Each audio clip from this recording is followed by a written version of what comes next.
Chapter 986. All of the Dragon Court powerful beings surrendered and swore Dao heart vows that they would never seek trouble with the 4-9 immortal sect again. Enlin kept his promise and let them go. He had initially wanted to scam the Dragon Tribe for psychological damages and war reparations. After all, he was a little short on cash. However, the Dragon Tribe might explode if he did that, so he refrained from doing so. When the time came for him to truly dominate all of the Dragon Court powerful beings, he would wreak havoc in the Dragon Court again. Things would definitely be very interesting when that time came, and Lin didn't have to worry about any retaliation from the Dragon Court powerful beings. If they dared to violate their Dao heart vows, their Dao foundations would crumble, and they would lose all of their cultivation bases. Rise! Enlin waved a hand, and the large water ball that was trapping Ao Meng floated into the sky before shrinking in size before obediently retracting back into his storage ring. Ao Meng let loose an elated roar after regaining his freedom. A powerful dragon roar erupted for over 50 kilometers. He then continued to lie on the ground. Father! Ao Mingyu was a little perplexed. Ao Meng reverted back to his human form. His clothes were in tatters, and his body was riddled with wounds, giving him an extremely pitiful appearance. Father! Ao Mingyu blinked with confusion in his eyes. Stupid C*NT. Are you blind? Help me up. My waist has been crushed by that terrifying ball, and I can't stand up. Ao Meng transmitted his voice with rage. Ao Mingyu came to his senses and hurriedly helped Ao Meng up. Ao Meng turned to Enlin with a dignified expression. Don't think that's the end of this matter. You're going to regret everything you've done today. Enlin waved a hand with a smile. Have a safe journey, Dragon King Ao Meng. He had seen many people like this who ran away with their tails between their legs, then threw out threats to get back at them. As such, he didn't feel like there was anything to be concerned about. The Dragon Court wasn't worth him being so wary of. Ao Meng's chest constricted with rage at the sight of Enlin's despicable smile, but there was nothing he could do. He harumphed coldly before returning to the Dragon Court on his son's back. All the living beings of the dragon race followed behind dejectedly, not daring to say a word.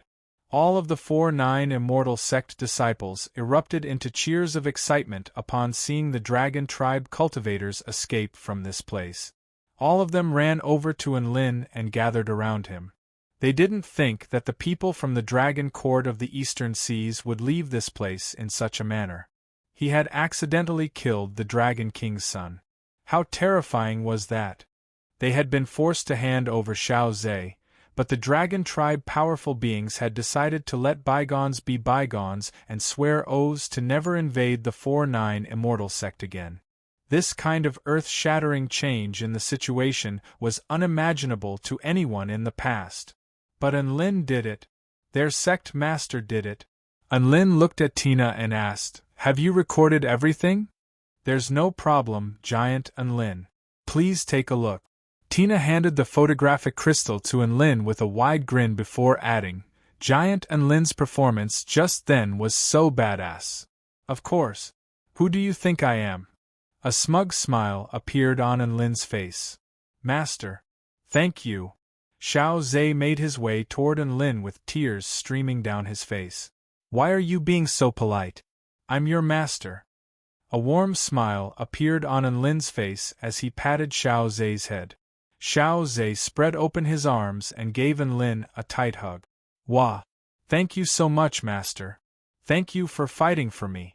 I thought I was going to be taken away by the Dragon Court." This was the first time that Enlin had been embraced by Xiao Zhe in such an emotional manner, and he was a little embarrassed. However, this was quite a good feeling. There was also an indescribable sense of accomplishment amidst the warmth. "Little Xiao, what have you learned from this?" Enlin asked in a meaningful and heartfelt voice. "Don't sigh about the coldness of this world, but where is true love?" Xiao Zhe asked hesitantly. After all, his master's image in his heart was becoming more and more lofty. Enlin's lips twitched slightly as he replied with a serious expression, That's not the point. Or rather, that's not the point. Then what is the point? Xiao Zhe turned to Enlin with a perplexed expression. Enlin looked at Xiao Zhe before enunciating each word clearly. The point is power. Power. Xiao Zhe murmured. That's right. Why would the Dragon Court make such a huge concession? It's all because they can't defeat us. Think about it, what would happen to us if we couldn't defeat the Dragon Court? Being treated as a slave is already a light punishment for you. In the worst-case scenario, we could all die here. That's the death of our son. Even if Ao Meng really did do that, the Celestial Court most likely wouldn't be able to severely punish them. In this world, the weak have no right to speak. If you want to reason with others, you have to see if they're willing to reason with you. At times like this, your fists are everything. Only by becoming more powerful than your opponents will you be able to avoid being bullied. Enlin's words reverberated in Xiao Zhe's mind, and he fell into deep thought. That's right, this world appeared to be civilized and orderly, but it was still a world where power spoke. What if this mine had been discovered by the Celestial Court's search team? The Dragon Court's search team probably wouldn't even have the courage to show up here, let alone the conflict that would ensue. At the end of the day, the root of all of this was still weakness. Xiao Zhe suddenly raised his head with a determined expression. Master, I'll definitely work hard to break through to the Return to Void final stage. I won't allow anyone to look down on our 4-9 immortal sect. A gratified smile appeared on Enlin's face. This was a promising young man. Lu Qianhuan also made her way over, and her purple eyes lit up as she praised. Enlin, your power and presence have really improved recently. Even I'm starting to see you in a different light. That's only natural. Enlin's expression remained calm, but he was unable to conceal the smugness on his face. Lu Qianhuan pursed her lips and pointed toward a mountain range in the distance. Do you want to go and have a look? Of course. This is an extremely valuable asset to our sect, and it's the first spirit stone mine we've ever discovered. We have to take a good look at it, Enlin replied with a smile. I thought you were going to run back after the fight. Lu Qianhuan chuckled softly, and her eyes glowed with renewed vigor. Thus, the two of them led the group of 4-9 immortal sect disciples toward the spirit stone mine. This mine was extremely massive and spanned over a dozen mountains. However, it was a little difficult to mine as a large portion of the mine was formed in the middle of the mountain, which made it very easy for it to be damaged. As such, there was a very high requirement for the method and accuracy of mining. Thankfully, Tina was an expert in this area, and she quickly came up with an effective mining plan. She also made a rough estimate of the mine in this area. The quality of the spirit stones in this mine was above average and suitable for mining. There were a total of 150 million spirit stones in reserve. Furthermore, without damaging the foundation of the spirit stone mine, the maximum number of spirit stones that could be mined in a single year was 20 million. After a year of mining, it would take over 100 years for the mine to completely recover. However, that didn't matter. This place had become a massive treasury for the 4-9 immortal sect.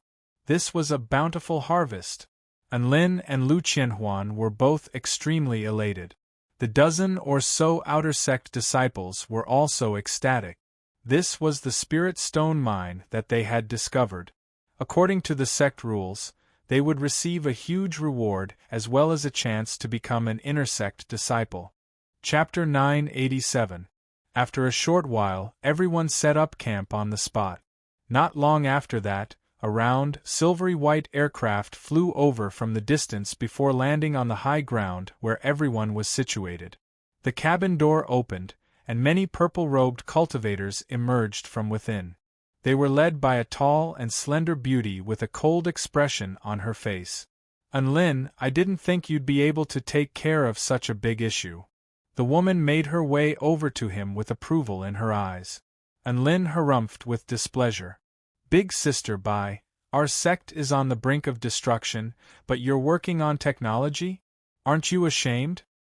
That's right, the person who had just appeared was none other than the most powerful being in the 4-9 Immortal sect, Bai Ling.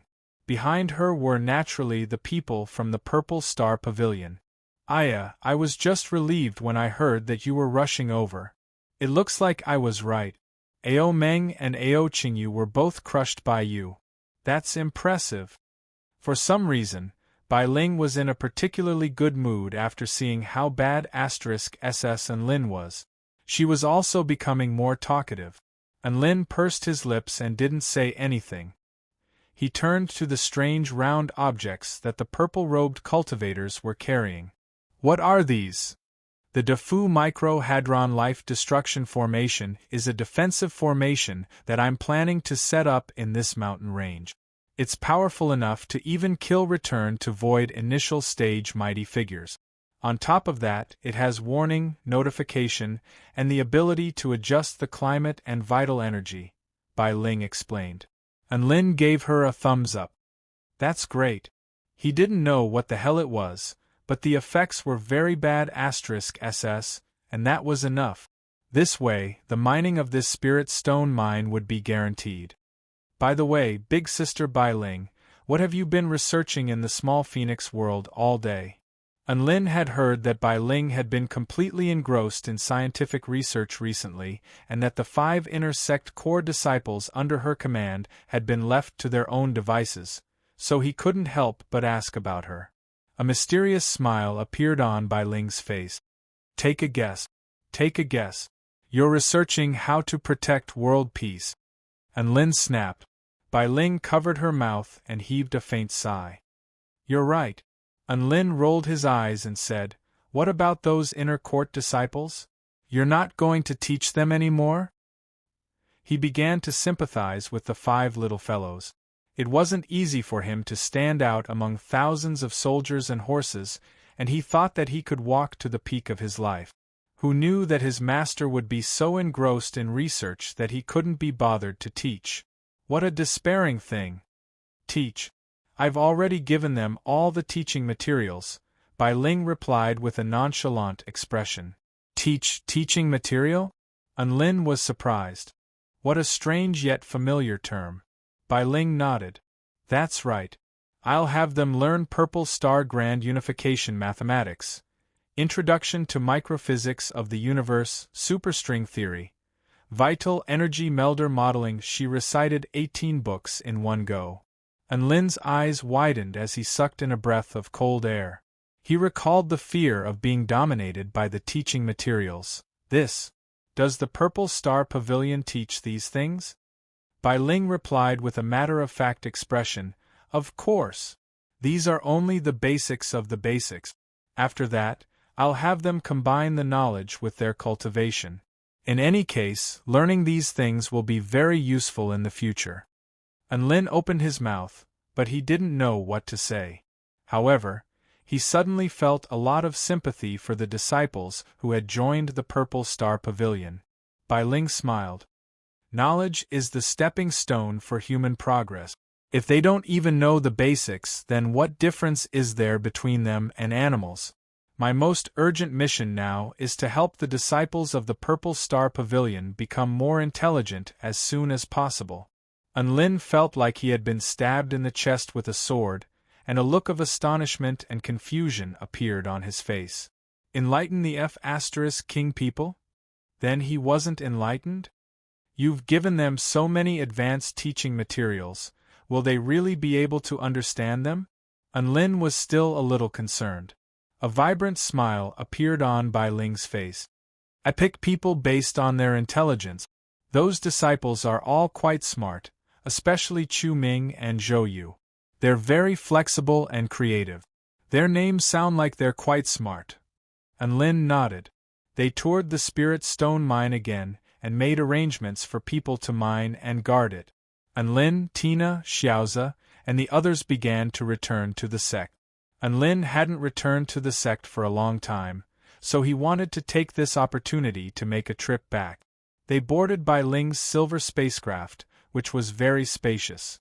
The background was pure white and beige, and it gave off a very high-tech feel. There were no complicated operating devices. Instead, there were sofas, snacks, a tea room, and a viewing platform. Bai Ling conjured up a screen of light in the air, and set up a set of coordinates before entering automatic flight mode. These were all highly intelligent products, so they didn't need to be operated by hand as they were in movies.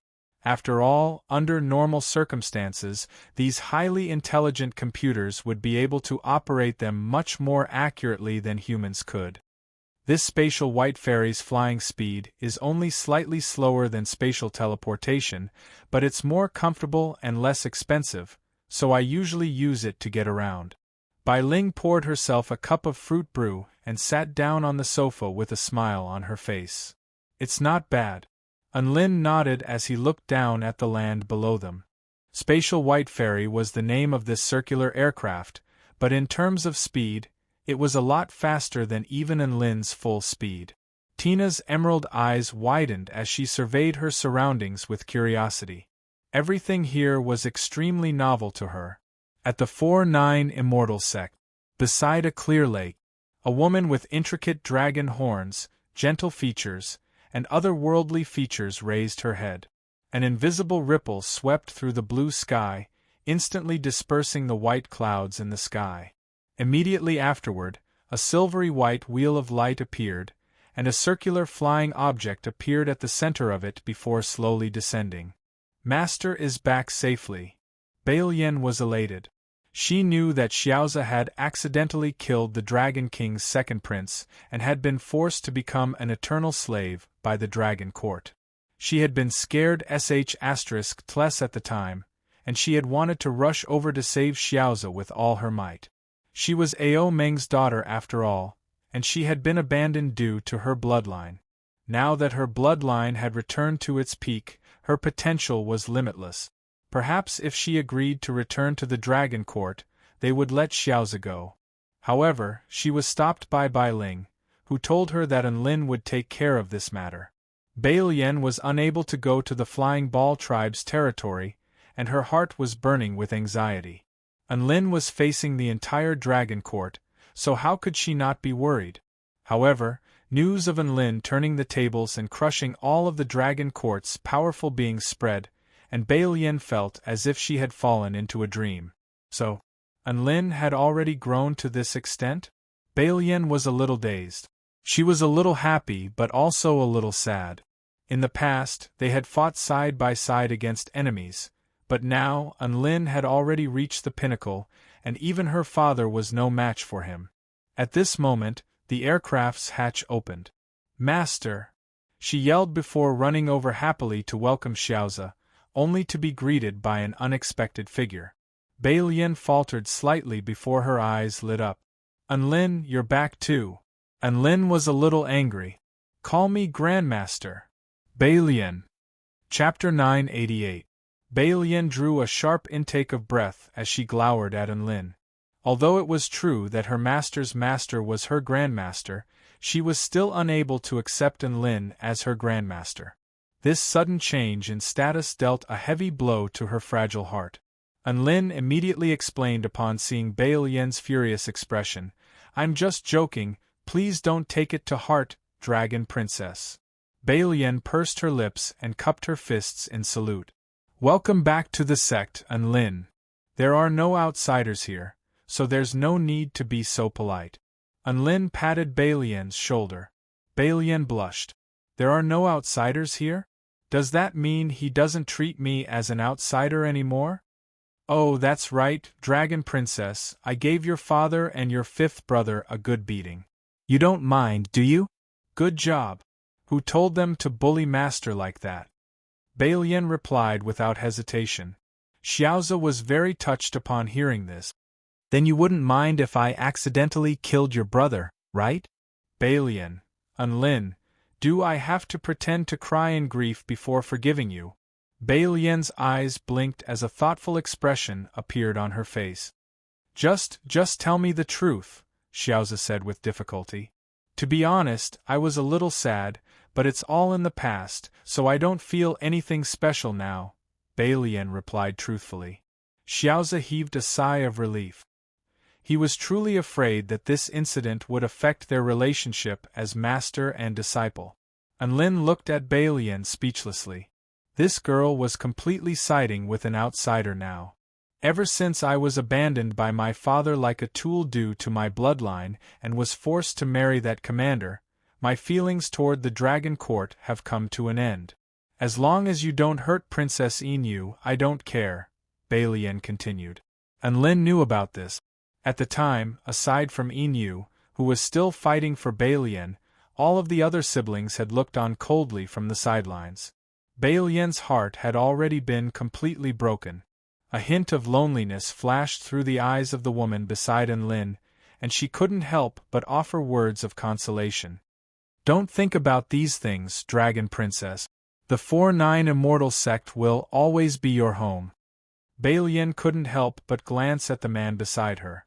She saw the warm and carefree smile on his face before silently averting her gaze elsewhere, and a certain chord in her heart was tugged at. Of course, this is also my home in the Kingdom of the 9 States, Unlin added. Balian replied in a gentle voice.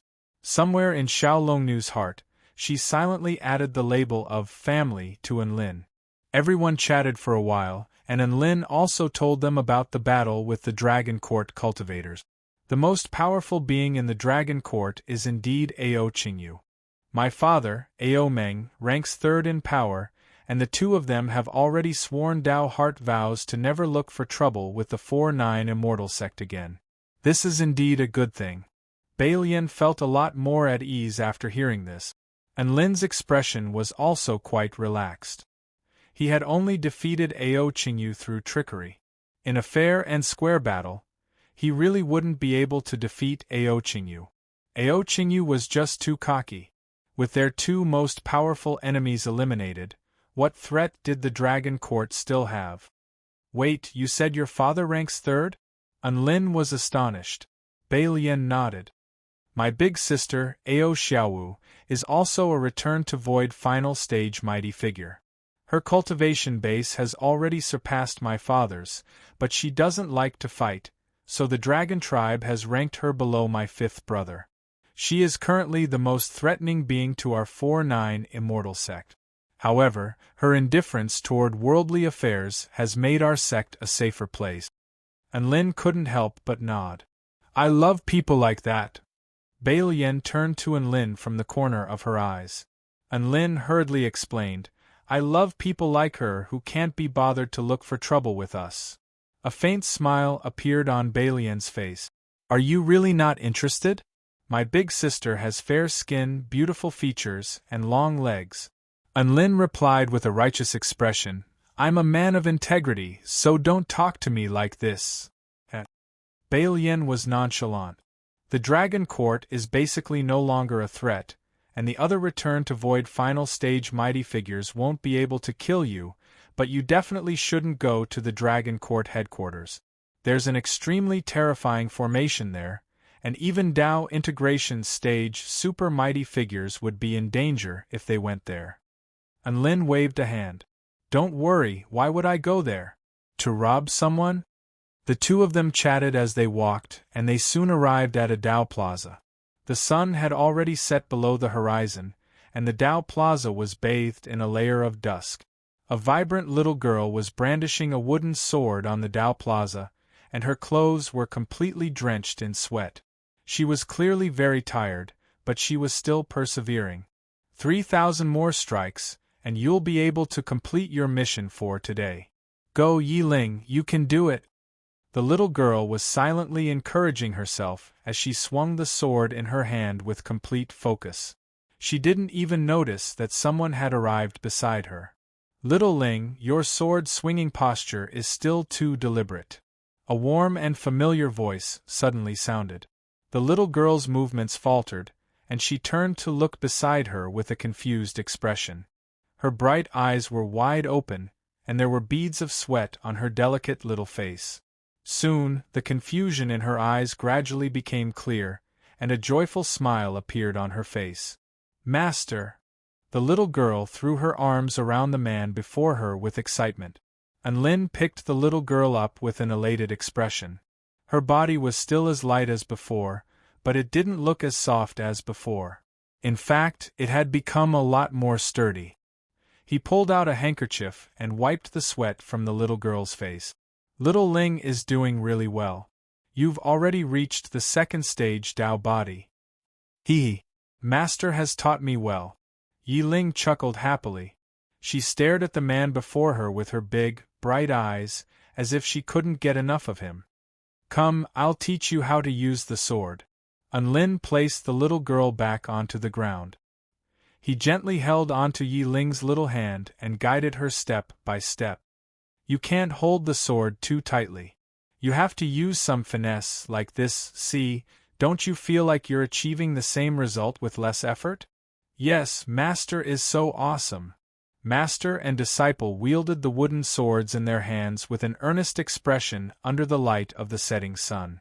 Again and again, he repeated the simple action tirelessly. Bai Lian stood silently off to the side, and a warm feeling suddenly welled up in her heart as she looked on. Soon night fell. Lin saw that Yi Ling was also quite tired, and he dragged her along to the cafeteria to eat. Master, I heard you chased away all of the bad guys from the Dragon Court. That's right. I crushed the Dragon King of the East Sea with a single ball toss. I didn't even have to do anything to kill the number one powerful being of the Dragon Court, Ao Qingyu. That's so impressive. Yi Ling's eyes glowed with admiration. In her heart, her master was an invincible and indomitable hero. This was something that had been ingrained into her mind ever since they first met. Lin was ecstatic to see the reverent expression on Yi Ling's face. As expected, taking an adorable lowly as a disciple was the best. At the very least, he knew everything that Yi Ling asked. In contrast, Xiaozi wouldn't teach her anything no matter what she asked.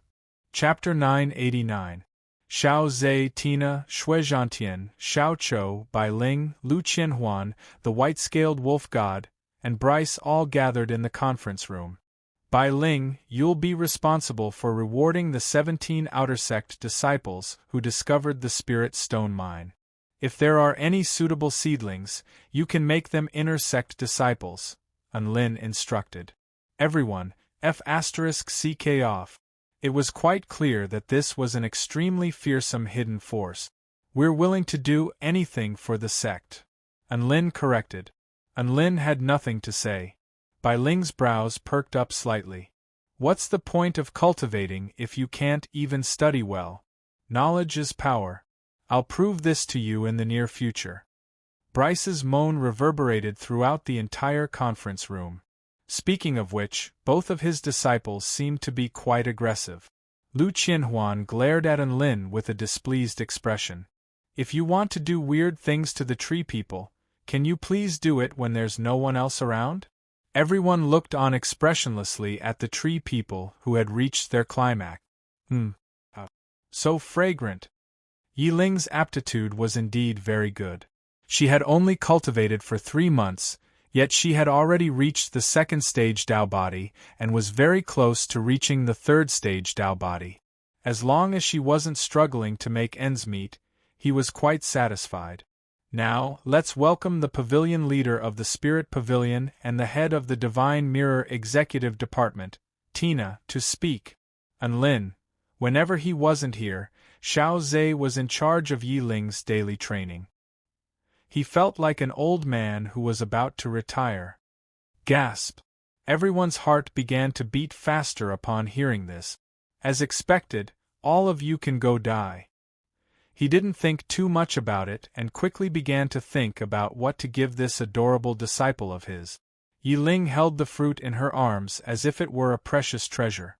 Don't worry, Master, I'll only eat one every week and I'll definitely listen to you. By the way, when are the Blood Pavilion recruiting? Bryce has been a lone general for a long time, Bai Ling asked. A vibrant smile appeared on Lin's face. He didn't expect Bryce to have such a drastic reaction. A weary expression appeared on Bryce's face. If possible, I want to be a plant. All the core disciples in the sect are cultivating in an orderly manner. The one with the highest rank is Bai Lian, who has only recently broken through to the soul formation final stage. The one with the lowest rank is Chu Ming and Zhou Yu, who have only just begun drawing energy into their bodies and are only at the first stage Dao body. Not only was Bai Ling not embarrassed by the fact that her disciple had the lowest cultivation base, but there was even a hint of smugness on her face, while others were eating and drinking porridge, trying their best to survive. This was probably the treatment that the disciple of a tycoon master would receive. Bryce looked at Enlin with a scorching gaze. "I'll go through fire and water for the sect master. Take this pile of 9th grade spirit fruit. They can replenish your qi and blood and stabilize your meridians and bones. Eat one every week, so don't overeat yourself."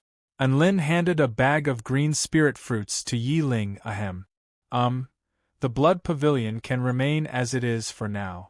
We'll focus on developing the blood pavilion after the 3 blood tribe holy disciples return. Enlin was a little overwhelmed by Bryce's scorching gaze, and he continued, "Bryce will be responsible for constructing a cultivation site for the blood tribe mighty figures. This will be a cultivation site that can accommodate 10 return to void stage mighty figures and 100 soul formation stage mighty figures."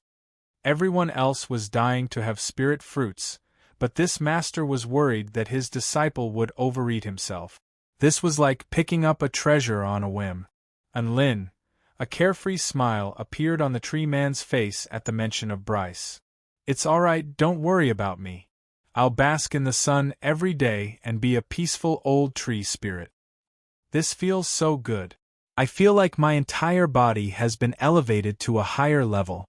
Enlin pondered over his relationship with his 2 disciples. Why was it so dramatic? It was as if they had been gifted to him? "I want to be a blood tribe cultivator with a goal." A green light suddenly appeared in the bored Bryce's eyes, and he abruptly stuck out his tongue to swallow the blood before trembling violently. Yi Ling was even more impressive. She had listened to a strange Taoist priest's fortune-telling, and she had attended the sect's grand opening celebration as a mortal. Only after experiencing a series of life and death trials was she able to reach the great perfection realm. Enlin was curious. "Aren't you worried at all?" It felt like things were developing in a different direction. Enlin and Yi Ling chatted about many things they had seen in the cultivation world, and this filled Yi Ling with yearning toward the unknown world, thereby drastically increasing her passion for cultivation. Enlin was also quite pleased with these results. He began to gather all of the pavilion lords to discuss the development of the sect. Enlin silently tossed a drop of blood toward Bryce. This was the responsibility of finance manager Xiao Zhe. He cleared his throat. "Our sect currently has a mystic realm and a large mine with a total of 150 million spirit stones. There are 50 million spirit stones in circulation, which are mainly used for daily sect operations, cultivation resources, expansion, treasure hunting, and so on." Enlin couldn't help but stroke Yi Ling's little head at the sight of her obedient expression. Xiao Zhe was a primordial dragon tribe mighty figure at the pinnacle of the return to void intermediate stage, so he was more than enough to be Yi Ling's teacher.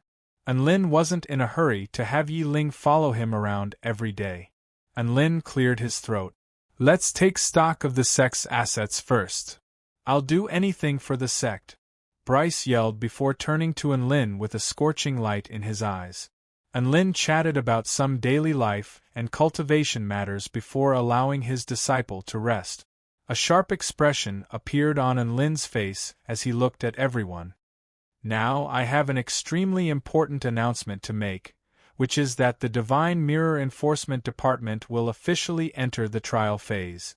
Xiao Zhe made a very good summary during the meeting. After that, it was time for Bai Ling, the big sister in charge of human resources and education, to speak. "Don't worry, I love arranging trials." A warm smile appeared on Bai Ling's face, but everyone's hearts jolted upon hearing this. "Yi Ling, why don't you eat spirit fruits?" Xiao Zhe had silently given his entire family's fortune to him before shamelessly begging him to become his disciple. "Yes, sect leader." Bryce was extremely enthusiastic and elated. After all, a second-stage Tao body cultivator shouldn't ingest fruits that were too rich in energy. But you're not a plant, you're a blood tribe cultivator, Unlin cautioned. Anyone who heard this conversation would definitely be moved to the point of tears flowing down their faces. They would be gazing at him with eyes full of affection and even chloroplasts flowing from the corners of their lips. Why was he so passive and aloof from worldly affairs? No, the 4-9 Immortal sect couldn't tolerate such a lazy person. Over the past 3 months, his biggest gain was probably a large ore vein. Other rewards included the spirit stones that Unlin had received from the Celestial Court, as well as the spirit fruits and all types of rare materials that the other Outer Sect disciples had obtained. Chapter 990. Everyone turned to look at Tina with anticipation in their eyes. The Divine Mirror World was a world contained within Tina's eyes. From a certain perspective, this was a world that Tina had successfully fused with. She was the god of creation there, and she was the entire sky. This secret was only known to the few people that Unlin trusted the most. All of the people present were people that he trusted the most, so they were naturally going to keep this a secret. The most powerful force in the 4-9 Immortal sect with the most potential was probably the Divine Mirror World. Tina cleared her throat. Our Divine Mirror World ambassador of the two realms, Wei Ji, has already announced the situation in this world to the Divine Mirror World. As of now, there are a total of 650 Spirit Nurturing Stage living beings and 42 Soul Formation Stage living beings who are willing to come to this world for missions. Everyone couldn't help but let loose cries of surprise upon hearing this.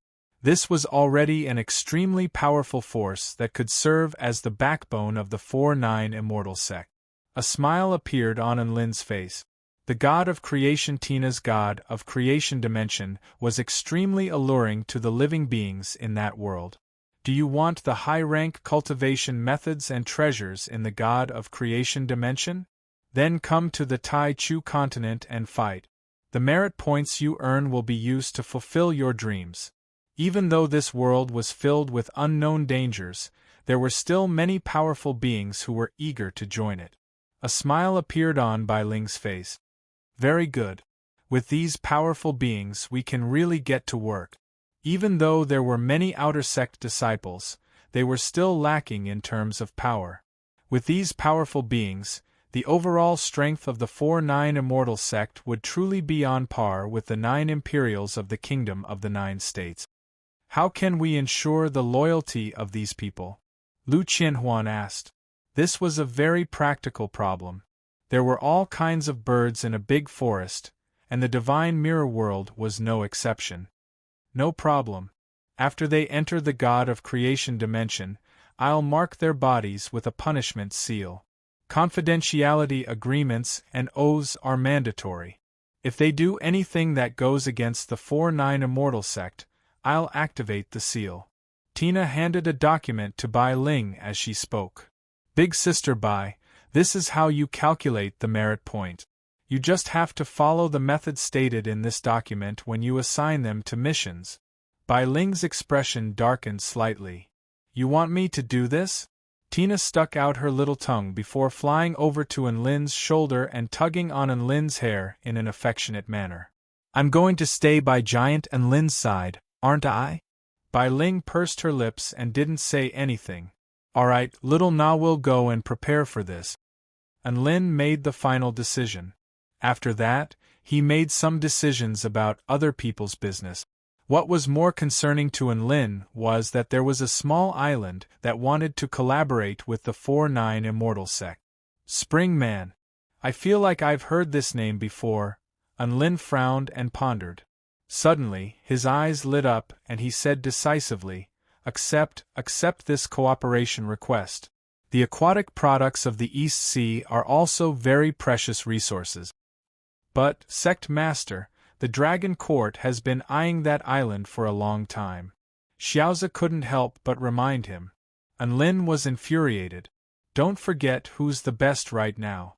Does the Dragon Court dare to compete with us? Don't forget that Green Island has always been an inseparable part of the 4-9 Immortal sect. Xiaoza. No one had any objections, and they all accepted Enlin's decision. A faint smile appeared on Enlin's face.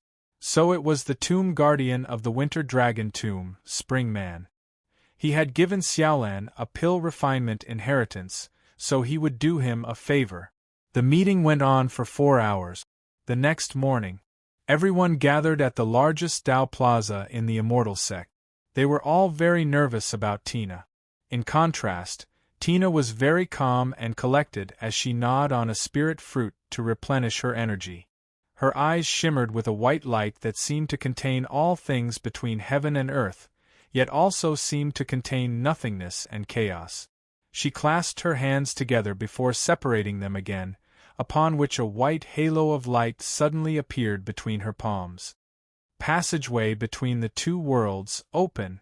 Spatial power fluctuations swept through the entire God's realm, enshrouding all of the living beings within. In the next instant, a few hundred figures appeared on the spacious dojo. They were all from different races, but all of them possessed extremely powerful auras. Lu Qianhuan and the white-scaled wolf gods' mouths gaped open in astonishment as they stared at the scenes unfolding before them.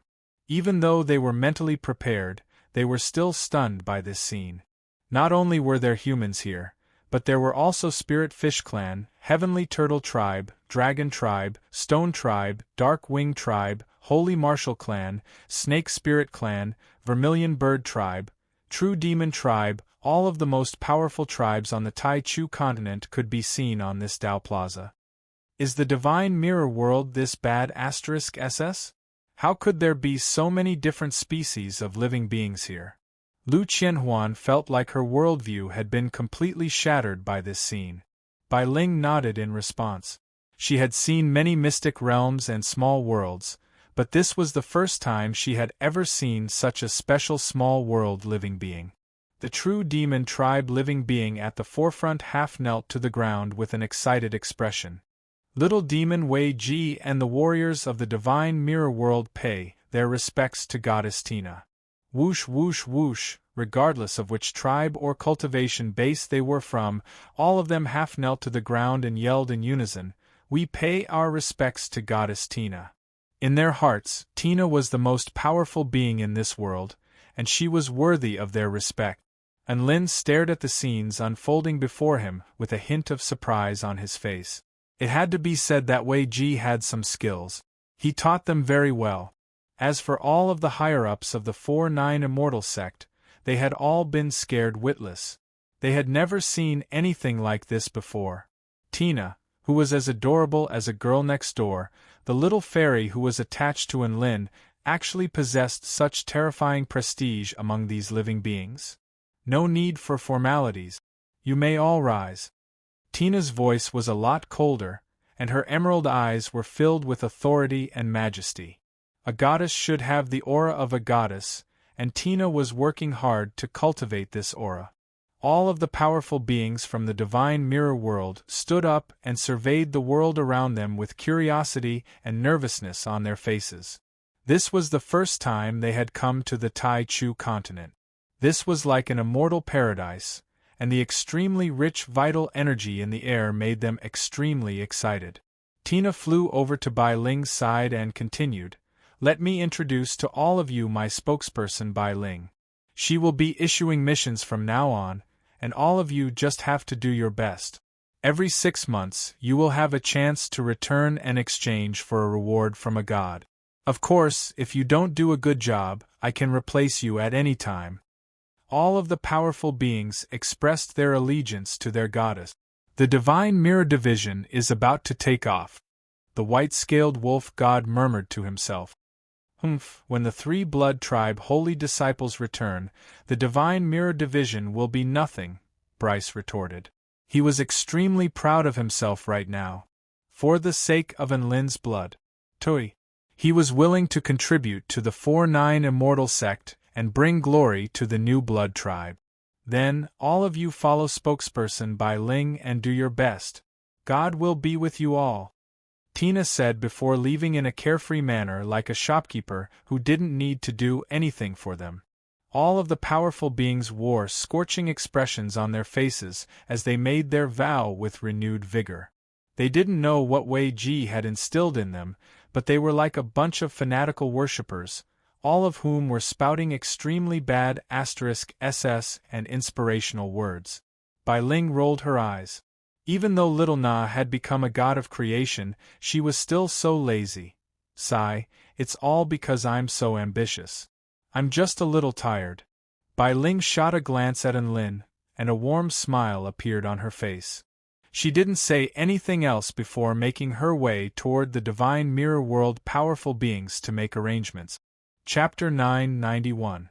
Let's go to the Divine Mirror World and take a look at the Void Spirit Tribe, Enlin said. What's with his style of fighting? Before he even finished his sentence, Chu Nima, the fatso, was on the verge of tears. Chu Nima, don't change my name, don't sit. Enlin finally understood this time and he scolded, isn't it good to live a good life? Why do you have to use such a hateful name? The Void Spirit Tribe liked to eat consciousness, but there were different levels to this. For such a terrifying consciousness, they could only kneel down and call it daddy. This was a very strategic tribe. Enlin was very angry. The Void Spirit Tribe powerful being before him was a spirit-nurturing stage powerful being, which basically represented the Void Spirit Tribe's view of the world. Why do Void Spirit Tribe powerful beings live in a place like this? Enlin's expression darkened. Don't worry, I'm not here to bully you. Enlin withdrew the power of his consciousness with a benevolent smile on his face. What's your name? An extremely terrifying might descended upon Enlin, as if he were a god from the heavens. Senior, Chu Nima, would be more than happy to accept an interview. It would be my honor. Chu Nima spoke with an extremely earnest and elated expression. Enlin silently released his consciousness. Enlin thought about it for a moment and it did make sense. After all, it was hopping around and singing a demonic song of woo la la woo la la. It really had nothing to do with cuteness. A Void Spirit Tribe living being with a huge head and sinister features passed by with a huge belly. It was singing a song that seemed to be quite powerful, but it was quite brainwashing and demonic.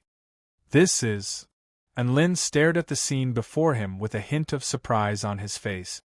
He offered words of consolation, it's all right. I'm sure the other tribes will accept them as time passes. Tina thought back to what Wei Ji had done in the Divine Mirror World, and felt like Enlin's words made a lot of sense. She snapped her fingers. All right, we'll let Wei Ji do as he pleases. Tina, I feel like this is a bit ridiculous. After a moment of dizziness, Enlin arrived at an area where Yuan Qi was surging like a tide. Let's go interview this big head freak. Enlin's eyes lit up. Enlin cleared his throat. Ms. Chu Nima, I'm passing through this place, and I'm very curious about the customs of the Void Spirit Tribe. Would you be willing to accept an interview? Wow! What a fresh and tender divine soul, I want it. Enlin and Tina wanted to make use of the Void Spirit Tribe living beings in the Divine Mirror World. Spare me. Boss, spare me.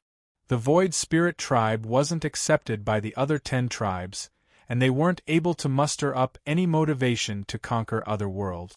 This was a very big problem. If things continued like this, the Void Spirit Tribe might really become the Taichu continent's Void Spirit Tribe. Enlin was furious. I'm asking you a question, and you're cursing at me? Enlin, the Void Spirit Tribe in the Divine Mirror World has a dark history. I feel like it's going to be a little difficult to clear our name. Tina heaved a faint sigh. You think it's cute? Enlin asked in astonishment as he pointed at the soul-spirit body of the fatso, which was still glowing with lightning. Was Chu Nima's parents' biological son? Did they have a death wish for their son to live too long?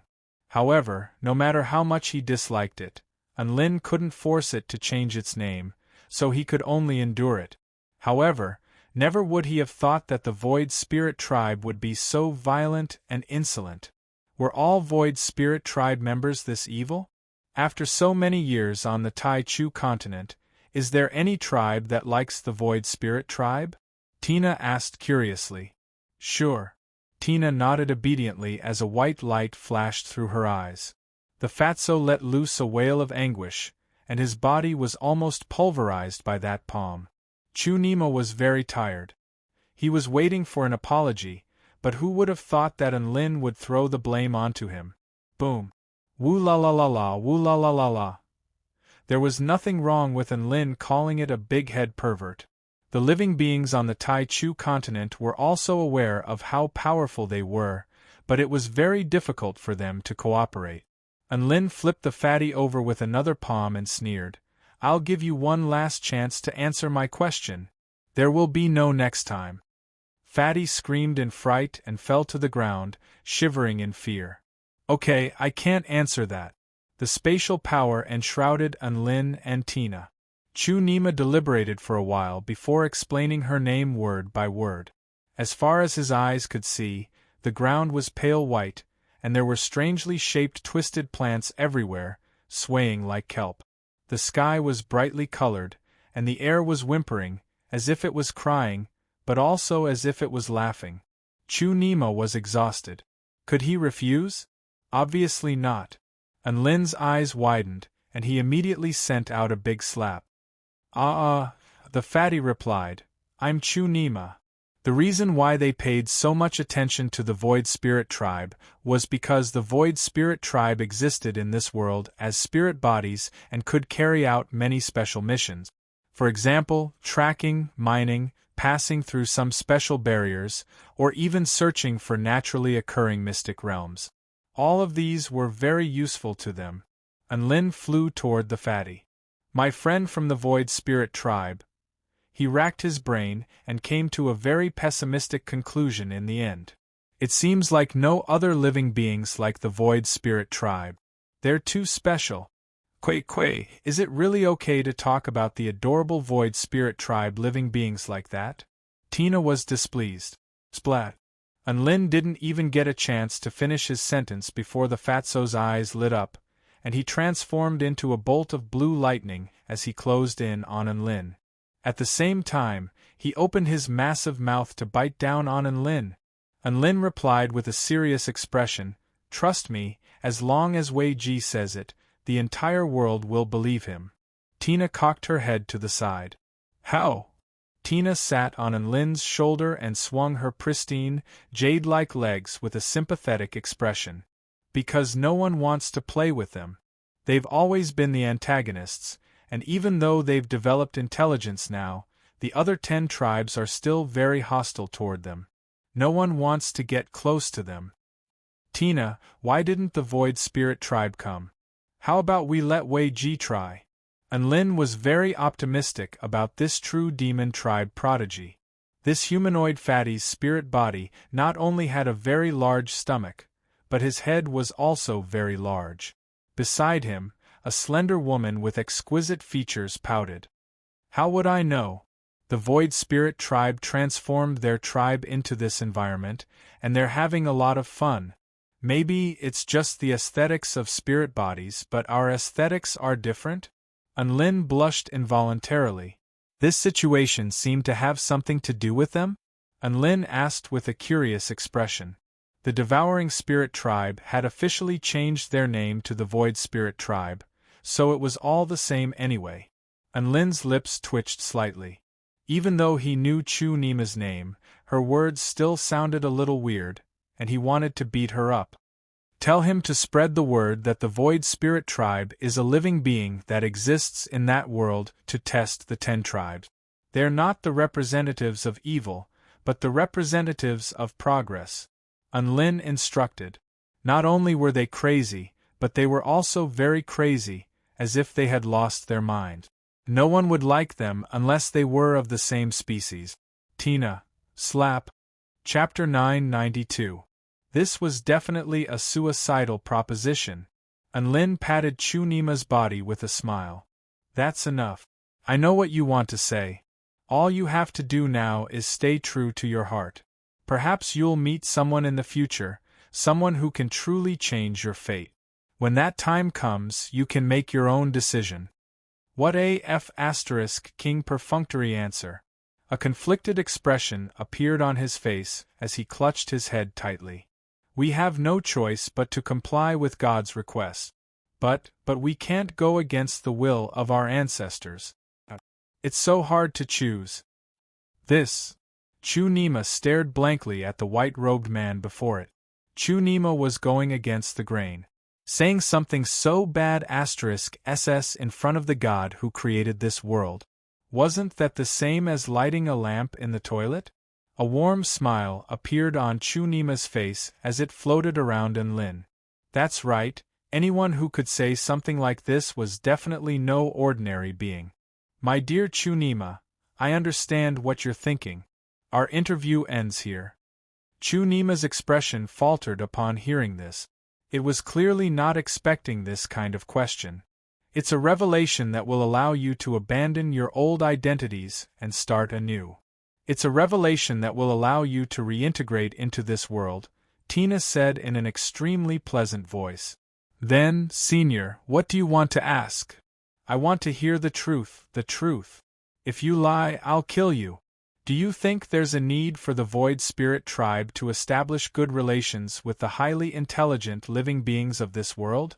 Enlin enunciated each word as killing intent erupted from his body. Chu-Nima clutched its head with its hands, and its blue body expanded and contracted as if it were on the verge of collapse. Enlin coughed lightly before speaking in a meaningful and heartfelt voice. We're all highly intelligent living beings of this world, so we should love one another, right? Chu-Nima replied with conviction. I know the Void Spirit tribe has a very difficult life. Not being acknowledged by the living beings of this world must be very frustrating, right? Enlin heaved a faint sigh with a hint of sympathy in his voice. Chu-Nima turned to look at Enlin with a dazed expression.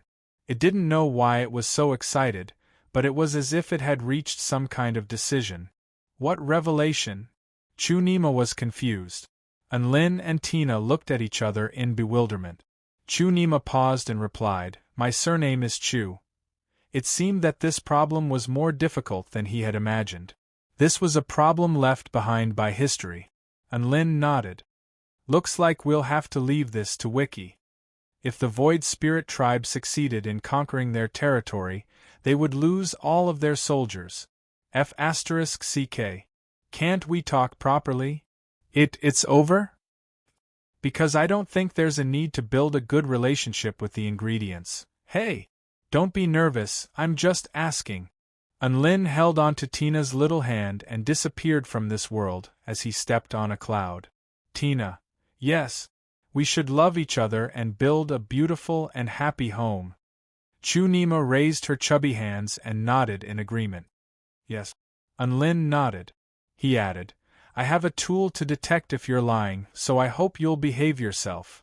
Chu-Nima was on the verge of tears from that terrifying murderous aura. Enlin hurriedly consoled the fatso before him. All of a sudden, he felt like the man before him was extremely unfathomable, as if he were a mighty figure who had transcended beyond this world and could even see through the mysteries of the future. Tina spoke in a quiet voice. This is a conflict between my orders, and the Void Spirit tribe is caught in a dilemma. The Void Spirit tribe is a highly intelligent life form created by me and this world together. If I forcefully interfere with their will, I'm afraid this entire race will be destroyed. What? Why do we have to be acknowledged by the living beings of this world? Aren't all of the living beings of this world high-grade ingredients for us? Why do we have to be acknowledged by the ingredient? Chu-Nima was perplexed. Besides, we are spirit bodies, but the other 10 tribes are not. Doesn't that prove that we're not the same as them? Our mission is to wipe out the other 10 tribes. Enlin held Tina back and changed the subject with a smile. So what do you think about God's messenger Enlin descending upon this world to gather powerful beings to conquer this world? Why didn't the Void Spirit tribe respond to God's messenger's call? Chu-Nima, times have changed, and we have to change our mindset. Unlin spoke in a meaningful and heartfelt voice. You've all evolved and become different from before. Perhaps this evolution is a sign from the heavens? This was clearly a human mighty figure. F***ck. He would be killed if he lied, but he would also be cut down if he spoke the truth. Unlin. Chu-Nima surreptitiously observed Unlin's expression to find that Unlin didn't seem to be angry, so she continued. The big-headed pervert Chu-Nima was left standing rooted to the spot, staring blankly at the direction Unlin had left in. She didn't know what she had just come to. Chu-Nima turned toward Tina. And who are you? You say this is a sign from the heavens, so does that mean it's a sign from the heavens? Who do you think you are to represent the heavens? Tina nodded in agreement. We can only let him brainwash us. Chu-Nima's body shuddered. He had just referred to other living beings as food ingredients in front of this human? Chu-Nima burst into tears. Senior, what I just said doesn't represent my true thoughts. I just want to. What do we do? Should we follow God's orders, or carry out the wishes of our ancestors first? Chu-Nima half knelt to the ground, and her mind was clearly extremely unstable. If they wanted to change the deep-rooted beliefs of the Void Spirit tribe, they couldn't think of any other way aside from brainwashing. Unlin thought about it for a moment before asking, Are you happy? Chu-Nima stared at Unlin with a blank expression, as if she was mulling over something. Tina gritted her teeth in rage. Was this F***king freak tired of living? I'm the god who created this world, and I was the one who created it. Who do you think I am? We are all highly intelligent beings like the other 10 tribes, but ever since the creation of this world, we've been tasked with the mission of devouring all of the highly intelligent beings in this world. This mission has been passed down through generations, and we can't forget our ancestors. We have to carry on this fine tradition.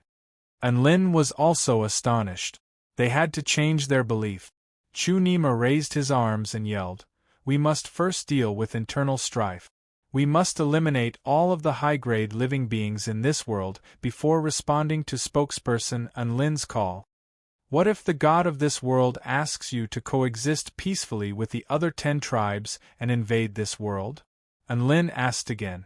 Unlin patted Chu-Nima's shoulder and injected his divine sense into it to calm it down. Chapter 993.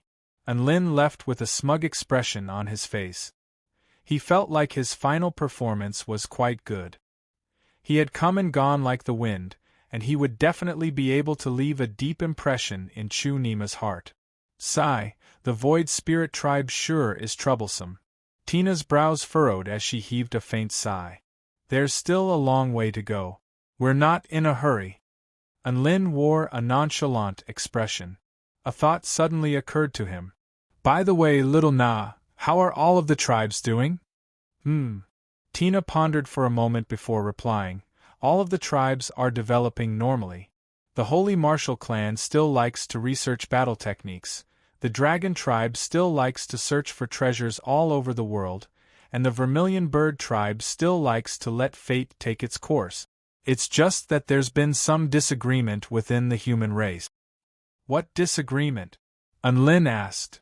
The human race has already established 5 nations, and the higher-ups of each nation are divided on whether to allocate resources to cultivation or to science, Tina explained. That's why there's a huge debate going on. That's the difference between the human race and the other races. Unlin smiled. If it were any other race, they would definitely choose to invest their resources into cultivation, as that would allow them to improve their cultivation bases. Was there anything more practical than becoming more powerful? However, the human race was different. They were aware of the importance of science, and they were investing their resources into science. Even though it wouldn't benefit them directly, it would benefit the human race in the future. Let them worry about it. Let's not interfere. Unlin smiled. Tina nodded. I'm looking forward to the human civilization here. It's going to be as prosperous as the human civilization in giant Unlin's homeland. It's going to be fun. It won't be long. You'll be able to witness Earth's splendor here in a decade or even a century, Unlin replied. Tina pursed her lips. That's a long time. 10 years. Even if I use time acceleration, it'll still take a lot of time. Take your time. Unlin patted Tina's head. Come on, let's go to the human territory. Tina held onto Unlin's hand and stepped forward. The space around them instantly warped, and they arrived in the air above the most prosperous human city in less than a second. Unlin looked at the scene below and clicked his tongue in wonder. How prosperous! Below, there were tall buildings and endless streams of cars. Although most of them were relatively simple and unadorned reinforced concrete buildings, there were also super tall buildings that were hundreds of meters tall, and the top was still shining with dazzling light. The vehicle was a thermal vehicle with elemental energy fusion, which could last longer. Here, ordinary humans and cultivators coexisted in harmony, and many even became good friends with each other. They all obeyed the decree issued by Adam and Eve that all living beings were equal under God, and cultivators were not allowed to use force to harm mortals for no reason. The Kingdom of the Nine States also had a similar law, but cultivators basically didn't interact with mortals. Even if they appeared in some prosperous places, they would still act like they were above mortals. Here, the atmosphere was completely different. Many cultivators really made friends with mortals. They ate together, chatted, danced together, and played games together. Perhaps their pursuits were different, but in their spare time, they could still play together. Looks good. However, why do I get the feeling that these cultivators are somewhat depraved? Unlin said, a speechless look on his face. These cultivators had way too many entertainment options. Didn't they need to cultivate? He unleashed his divine sense to encompass the entire city, and he could sense that there were a total of 50,000 cultivators in this city, but there was only one soul formation stage cultivator. There are way too few top-rate cultivators. Unlin was a little perplexed. Even the human cultivators who had gone to the 4-9 Immortal sect were all spirit-nurturing stage cultivators. In terms of top-rate cultivators, there seemed to be a huge disparity between the human race and the other highly intelligent races. Perhaps there are too many things to play with, and that's distracting them from their passion for cultivation. Tina stuck out her tongue sheepishly. Unlin was speechless. Is this what it means to have too many things to play with? Is there really no problem? There should be no problem, Tina replied. Unlin's expression darkened. Oi, little Na, you're a god of creation. What's with that tone of uncertainty? Can you be a little more reliable? Don't worry, I don't think there will be any problems. Tina clearly didn't know whether this would work or not, but she couldn't force the cultivators to stop playing with other things. The two of them explored the divine mirror world before returning to the Tai Chu continent. Unlin found Wei Ji and gave him a new mission as a god's spokesperson. Wiki accepted the mission with high spirit. To be honest, he was willing to do anything as long as he could serve Goddess Tina. If all of the divine mirror world powerful beings here were fanatics, then Wei Ji was a super fanatic who was several times more fanatical than any fanatic. Without this kind of passion and charisma, how could he move others? This was like some extremely powerful swindlers who had to lie to themselves before they could lie to others. Only then would they have enough charisma and charisma. All of them were the same. The only difference was that this Wei Ji had the protection of a god of creation. Late at night, Unlin returned to his cave abode. He strolled along the bluestone path, only to notice a black figure sitting on a rock. Even in the darkness of the night, he was unable to ignore this black figure. The black figure's eyes were simply too bright, almost as if they were about to emit light. Unlin made his way over to him and patted his shoulder with a curious expression. "What are you doing, Xiao Chou? Thinking about your life?" That's right, the black figure sitting on the rock was Xiao Chou. Unlin had often seen Xiao Chou sitting on a rock in a daze, but he had never seen Xiao Chou sitting with his legs crossed and looking up at the starry sky with such a melancholic expression on his face.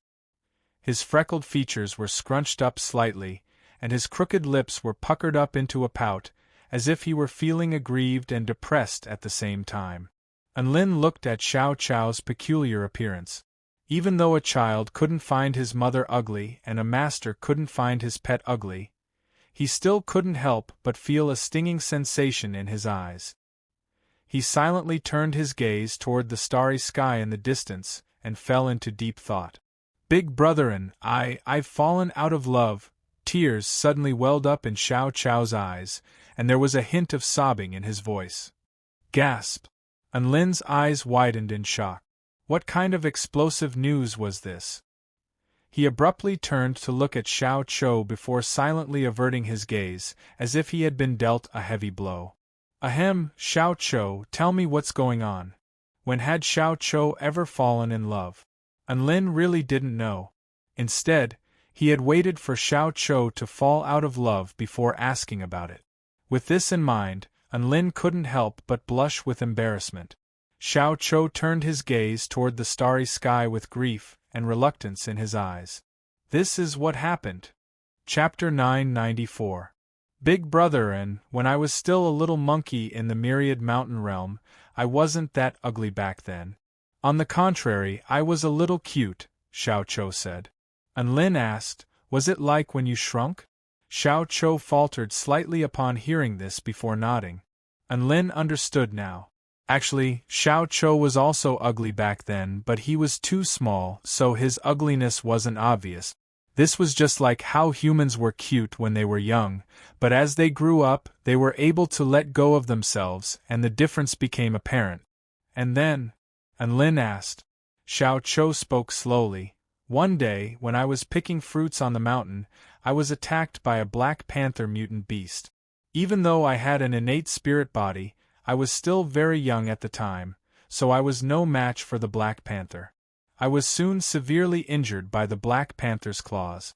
Just when I thought that I was going to become the Black Panther's meal, a white figure sprang out. Anlin's expression shifted. He knew that the female lead was about to appear. A reminiscent expression appeared on Xiao Chao's face. She was so holy, so beautiful, with 6 pristine white tails and a pair of eyes as bright as the stars. She swallowed the Black Panther with a single bite. Anlin. Speaking of which, why was this different from what he had imagined? Anlin tried his best to regain his composure. And then, how did you two fall in love? Fall in love? Xiao Chou blinked. Why would I fall in love with her? Anlin. Then why are you talking about her? Xiao Chou smiled. Because she was the mother of the little white fox that I liked. Anlin's mouth gaped open. This was AF * king mother-in-law? He had thought that this was going to be a beauty saving the hero, but it turned out to be a mother-in-law saving her son-in-law. Why was this completely different from what he had imagined? And then? Anlin calmed himself down before continuing. Xiao Chou continued, the little white fox's mother, Bai Muyu, saw that I was severely injured, so she took me to their place for treatment. She even asked me if I had seen a blue ice flower that was burning with flames. The reason why they appeared there was because they were looking for that strange blue ice flower. Of course, I didn't know about those ice flowers. I became friends with the little white fox, Bai Yao, while I was recovering from my injuries. Bai Yao was very curious about everything in the myriad mountain realm, and she was constantly asking questions. To my savior, I am naturally happy to tell her everything I know. Perhaps my fate with her began while she was telling me stories. She's cute and obedient, and she's very kind. We were looking for fruits to eat in the forest. Whenever she found a fruit, she would share half with me. When we encountered small wild beasts, she would block in front of me even though she was stronger than me. At that time, I silently swore that when I became stronger, I would definitely protect her. The clown sighed with emotion and looked at the starry sky. It seemed that he could still see the smiling face of the little white fox. Anlin smacked his lip. Childhood sweethearts. What happened next? His interest had already been piqued. He wanted to know how Bai Yao and Xiao Chou had fallen in love, And what had they gone through to make Xiao Chou sit alone on a rock and look up at the starry sky with a heartbroken expression? After that, the clown heaved a forlorn sigh. After that, her mother found the flaming blue ice flower, and she left the myriad mountain realm with Bai Yao, and I parted ways with her. And Lin's eyes widened. Did you forget something? That's it? That's right, that's the gist of what happened. The clown nodded as a hideous smile appeared on his face. How about it? It's a very simple, pure, and beautiful story, isn't it? Lin, simple? Beautiful? You're telling a King love story? Why do I feel like I'm not listening to this story at all? Why is this completely different from what I was expecting? Even though Lin was grumbling internally, he still put on a caring big brother expression on his face. You and Bai Yao fell in love just like that? Did you play any role in obtaining the flaming blue ice flower? Did you do anything special to improve your relationship with her? How did you two confirm your relationship with each other? A dejected expression appeared on the clown's face. The flaming blue ice flower is clearly no ordinary item. Where would I have had the opportunity to come into contact with something of that caliber? Lin thought about it for a moment and realized that this was indeed the case. This was the most realistic development. After all, he wasn't the son of the heavens. My relationship with Bai Yao was very simple and pure. As for how we confirmed our relationship, she gave me a handful of fox fur before we parted ways, and I gave her a handful of monkey fur as a gift. As long as we're within 5 kilometers of each other, we can sense each other. Isn't that equivalent to an exchange of tokens of love? Our love is so reserved, restrained, patient, and restrained. A dejected expression appeared on the clown's face as tears welled up in his eyes. Lin couldn't help but draw a sharp intake of breath. She was being reserved and restrained? What was going on in the clown's head? Did they really fall in love? It didn't look like it. Wasn't this a little like the clown was imagining things? Perhaps the little white fox only saw him as a good friend? Lin was feeling a little sympathetic toward the clown. Never would he have thought that the clown would be so fond of imagining things. He should have discovered this a long time ago. After all, the clown seemed to have also been imagining things a few years ago. The clown was a very emotional monkey. Lin didn't dare to imagine anything about the clown's love life anymore, because he felt that his imagination had never been right even once. He asked with curiosity, "What happened after that? Did anything happen between the two of you?" The clown. After that, Bai Yao returned to her hometown, the creation realm, and we didn't meet again until recently. Lin, was this what it meant by nothing had happened after that? The clown couldn't forget her even now. Couldn't he just find a female monkey? Why did he have to place his love on a vixen? The clown continued. I became an elder of the 4-9 Immortal Sect, and as the 4-9 Immortal Sect became more and more renowned, my existence became known to many people, including Bai Yao. Lin's eyes lit up. Was this a sign that the girl had discovered that the guy had become a successful career man, and she was finally tempted to contact him? And then? After that, Bai Yao sent me a letter. She told me that she was going to marry the young master of the Fox tribe, the Black Fox Emperor, in 10 days, and she hoped that I would be able to attend her wedding. The clown's tears began to flow again as he spoke. Lin's mouth gaped open. What the F***ck? Why was this so different from what he had imagined? However, this made sense after thinking about it. His first love was marrying someone else, and that was the only reason why the clown would be so sad. Lin felt bad for the clown. Perhaps the little white fox had never liked him, so why was he so sad?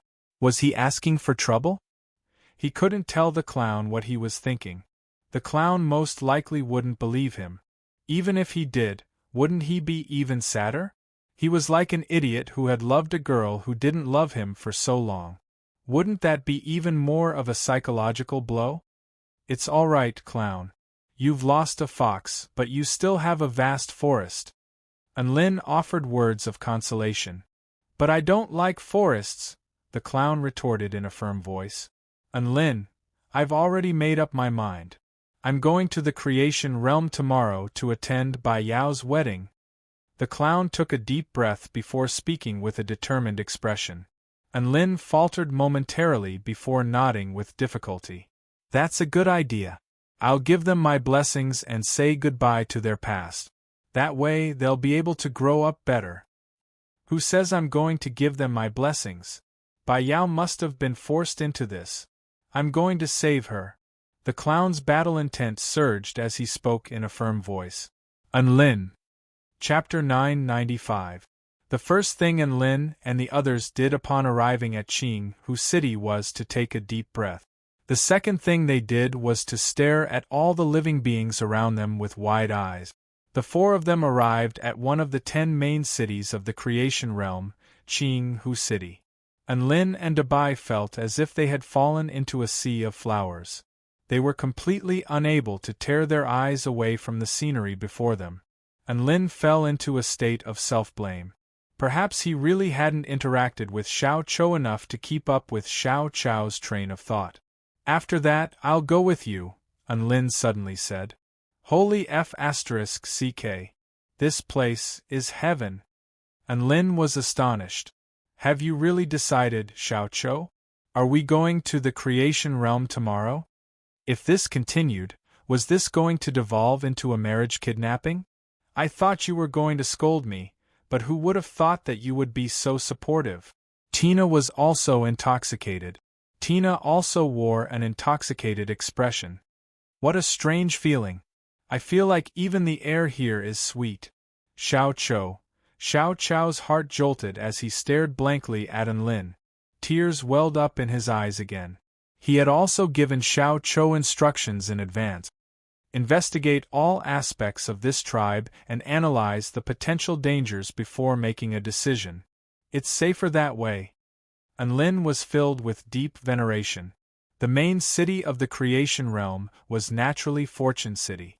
That was the headquarters of the Hall of Creation. Xiao Chou looked forward. He liked to look at the adorable little white fox. Unlin smiled. My big brother monkey is going to do something as exciting as devolving into a marriage kidnapping.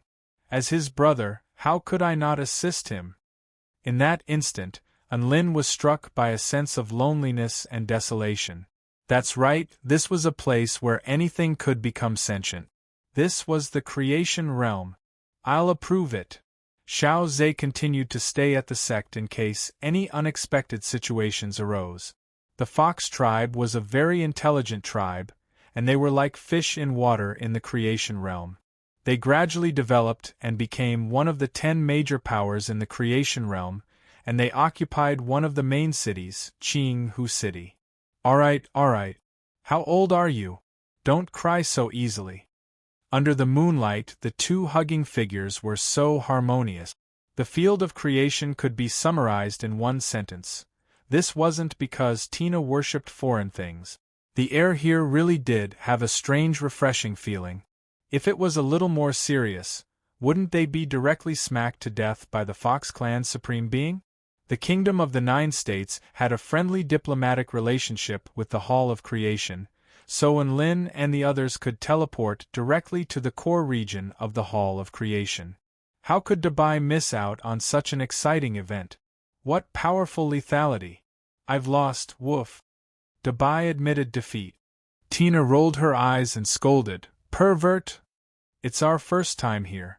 I suggest we stay here and observe for a while. The clown also sighed with emotion. It's said that the creation divine realm is #1 on the Spirit Aura continent, and it looks like it really lives up to its name. Even the air is filled with Spirit Aura. One after another, enchanting women shuttled back and forth in the vicinity. If the clown were to discover the truth, wouldn't he have a mental breakdown? Dabai's nose was quite sensitive, and he couldn't stop inhaling the air. He even forgot to speak. Unlin swallowed the words that were about to come out of his mouth. All right, they had arrived at the final destination of their journey to the west. This was a peaceful night. Unlin thought to himself, If cursing was going to work, he would have cursed them a long time ago. Unlin sucked in a deep breath as a sense of comfort washed over his entire body. They had voluptuous breasts, slender waists, and a pair of sexy long legs. Their fox tails swayed from side to side as if they were capable of seducing one's soul, and they were all dressed in extremely vibrant clothing. The clown became more and more excited as he spoke, and large tears began to roll down his face. Giant Unlin, let's hurry up and get down to business. Tina was almost drooling at the sight of Unlin, and Debai's nose was bleeding. They were extremely embarrassed and wanted to leave this place. Unlin, Debai, and Tina nodded in agreement. After inhaling a deep breath of air, the air flowed into the lungs and spread to the rest of the body before clearing up the meridians. It was as if the air was massaging the entire body, and it was extremely soothing. The clown spread open his arms and gave Unlin a bear hug. Thus, Unlin, Tina, the clown, and Debai embarked on their journey to the west. After a period of dizziness, the next day, Unlin walked out of his room in high spirit. The Hall of Creation was located in the southwestern region of the Tai Chu continent. The white fox stuck out her little tongue before leaving with a seductive smile on her face like a victorious general.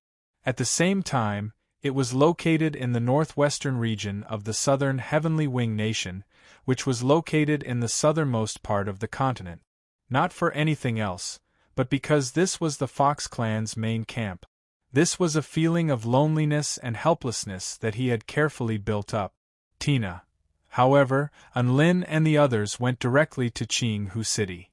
Thank you, big brother, and Unlin thought about it for a moment and decided that it would be better to bring his supreme steed with him, so he agreed. The clown harumphed coldly. How can those be *cheese compared to my Bai Yao? Her fur is as pristine white as snow, her eyes are bright and clear, and her figure is impeccable.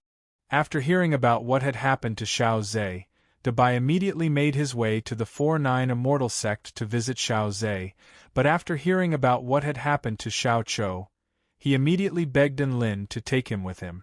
Unlin immediately turned her down with a straight face. No. Debai raised a paw. Big brother and is absolutely right. I agree. Woof. Unlin and the others appeared in the teleportation spell formation at Qinghu City. Unlin patted the clown's back in consolation. Tina chose to continue to follow Unlin in order to broaden her horizons. The clown, isn't your Bai Yao a white fox as well? Is she this powerful as well? Unlin couldn't help but ask. That feels so good. He sighed with emotion. A long silence ensued. No, he had to be stopped. Bai Yao clearly viewed the clown as a friend, so perhaps they were in love with each other after marrying the black fox. Xiao Chou faltered slightly before averting his gaze from the night sky to look at Unlin in surprise. This was a place blessed by the heavens, and it was the largest blessed land on the entire continent. There was enough spiritual energy here that most things could attain sentience. All types of animals, plants, even rocks, flames, water, and lightning could attain sentience. Whoosh, whoosh. Debai wished he could grow a few more eyes, and his eyes glowed with a green light. Heaven. This is heaven on earth. As expected, this was completely different from what he had imagined. I've decided, big brotherin. I'm going to apply for leave from you. A white fox who was passing by Unlin and the others noticed Unlin and Debai's scorching gazes, and a light chuckle escaped her lips as she puffed out her voluptuous chest and blinked seductively at Unlin and Debai before speaking in a seductive voice.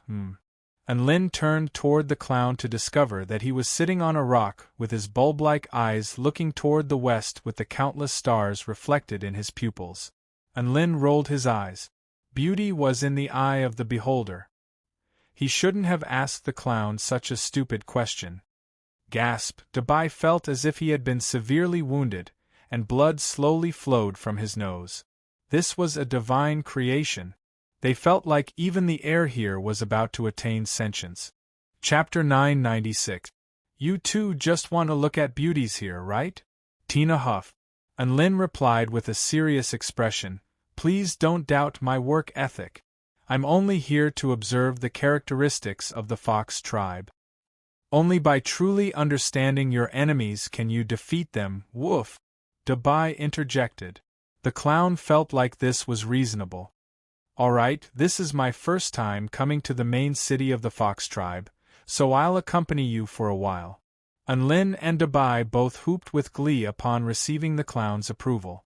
Tina was a little exasperated as she floated over to Unlin's side and wanted to sit on his shoulder like she usually did, but she floated away with a disdainful expression after seeing how he was staring at the vixens on the street. Most of the living beings on the street were from the fox tribe. The fox tribe was a race that yearned for the beauty of humans, and their sense of beauty was surprisingly similar to that of humans. They usually had two forms, one was a fox form, while the other was a human form, and they preferred the human form. Thus, they usually appeared in their human form when they were outside. Most of the male fox tribe foxes were quite handsome, while the female fox tribe foxes were mostly seductive and seductive. Of course, there were also some who chose the pure and holy path, but the ratio was quite small. This was perhaps due to the fact that the fox tribe was quite open-minded. Look at that asterisk SS. Tui. What a perky tail. We have to be careful, there might be some sort of lethal weapon hidden under that fur. Big brother, and look at that red fox, she has such a fierce chest.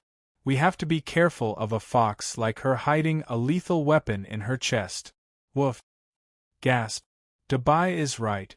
The human and dog were extremely excited as they stared at the passing fox tribe foxes. The clown didn't know what they were excited about. Were big breasts and big butts very attractive? The little white fox's fox form was clearly the most attractive, and in terms of appearance, Tina was the most perfect.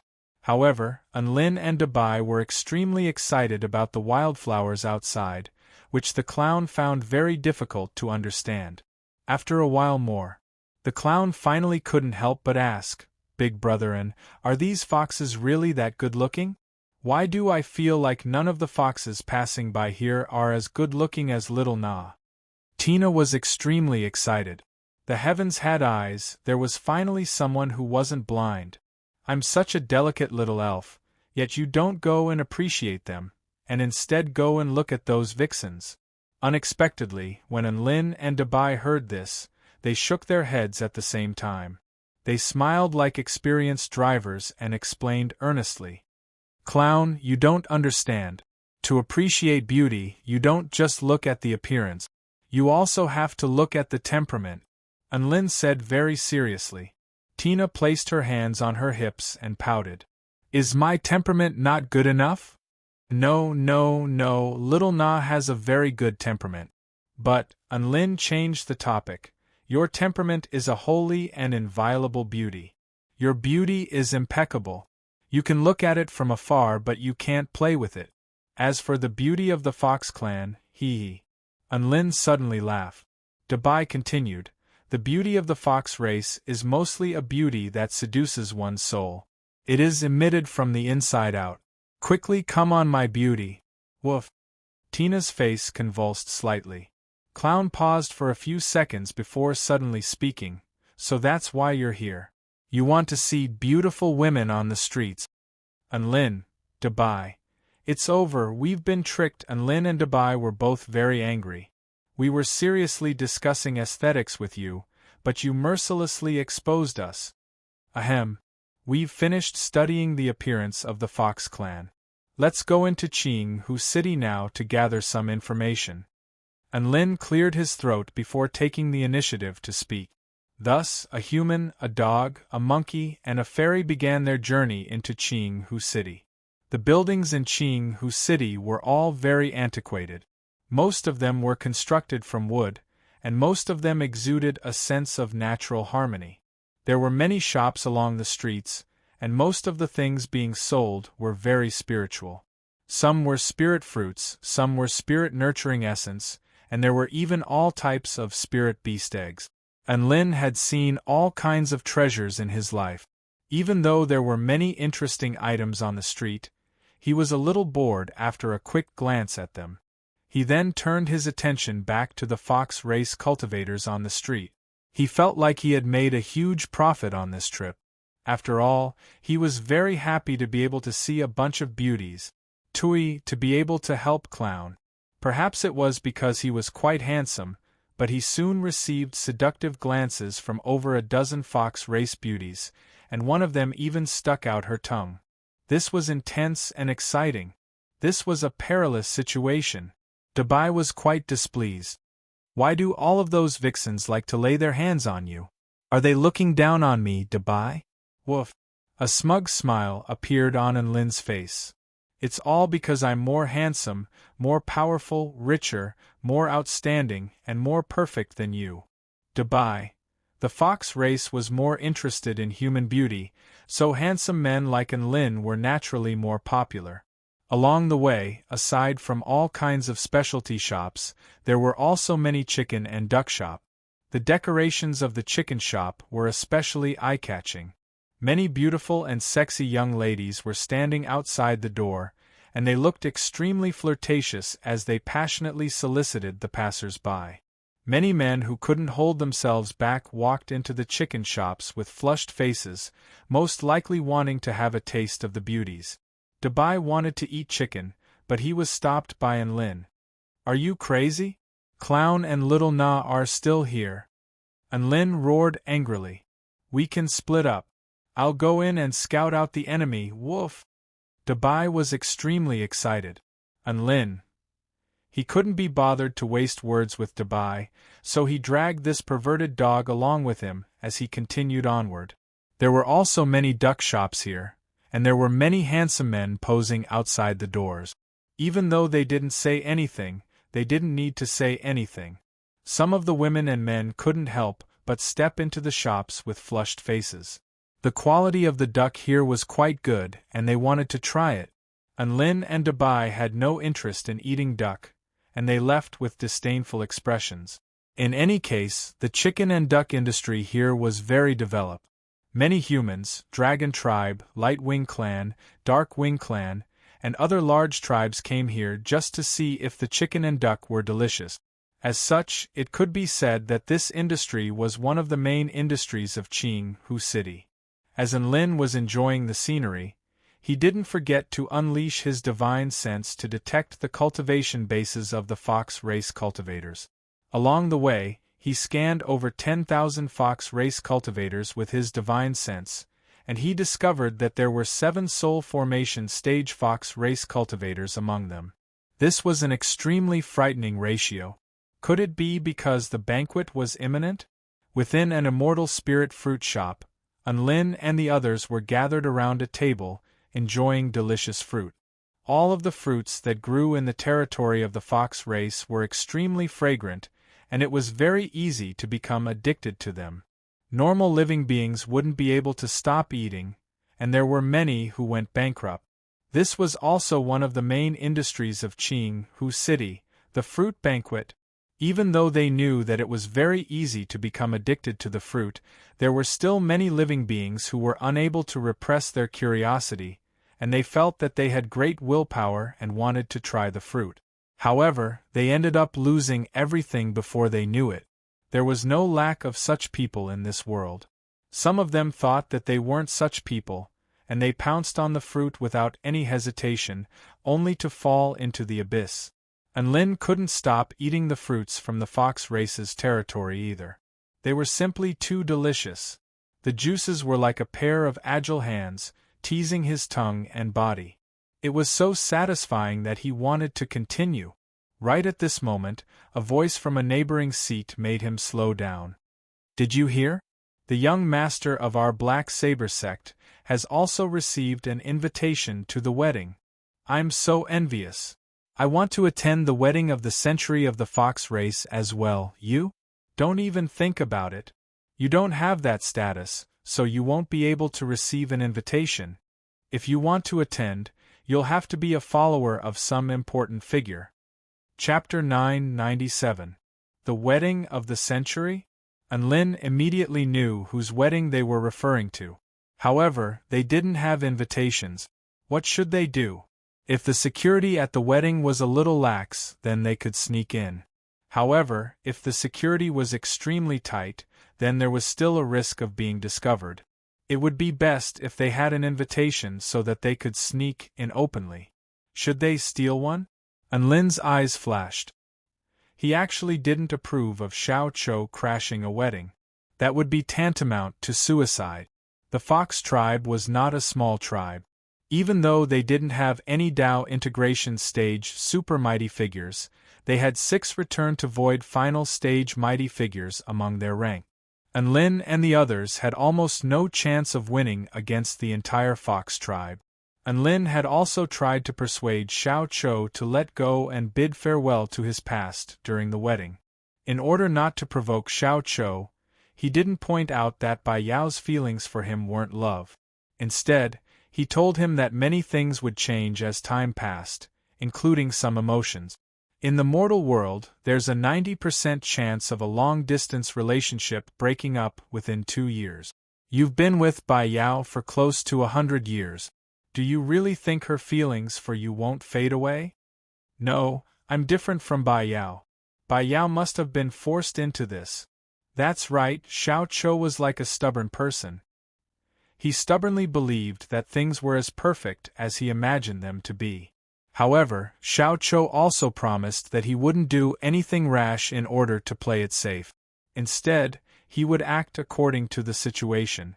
At this moment, the Fox tribe cultivators at the neighboring table began to speak again.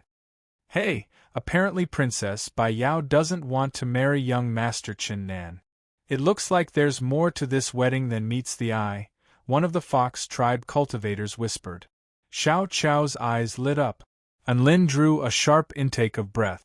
F***ck. Could it be that Xiao Chou was right? Bai Yao was forced into this? You're always talking about conspiracy theories. Are you sick of it? Princess Bai Yao is the most beautiful woman among the younger generation of our Fox tribe, and the most dazzling star of the White Fox tribe. Young Lord Chunnan is the only son of the Black Fox Emperor and the most powerful person among the younger generation of the Black Fox Emperor. The two of them are publicly acknowledged by the Fox clan to be a perfect match made in heaven. Do you think an ugly person like you has the right to question or object? The other Fox clan member retorted mercilessly. The clown's bright eyes gradually dimmed. The male fox demon who was scolded became angry and said angrily, "How am I ugly? I just look ordinary. The monkey on the table next to me is the real ugly one." Heh, do you think I'll believe that? The other fox demon turned to look, and his eyes gradually widened as he sucked in a breath of cold air. Hiss, so ugly. Anlin suddenly stood up, walked towards the 2 fox demons and sneered, "Say that again? What? You still won't let me tell the truth." The male fox demon was just about to retort when he was stopped by his companion, who kept shaking his head to signal him not to cause trouble. The male fox demon swallowed his words and looked at Anlin with dissatisfaction. Anlin chuckled.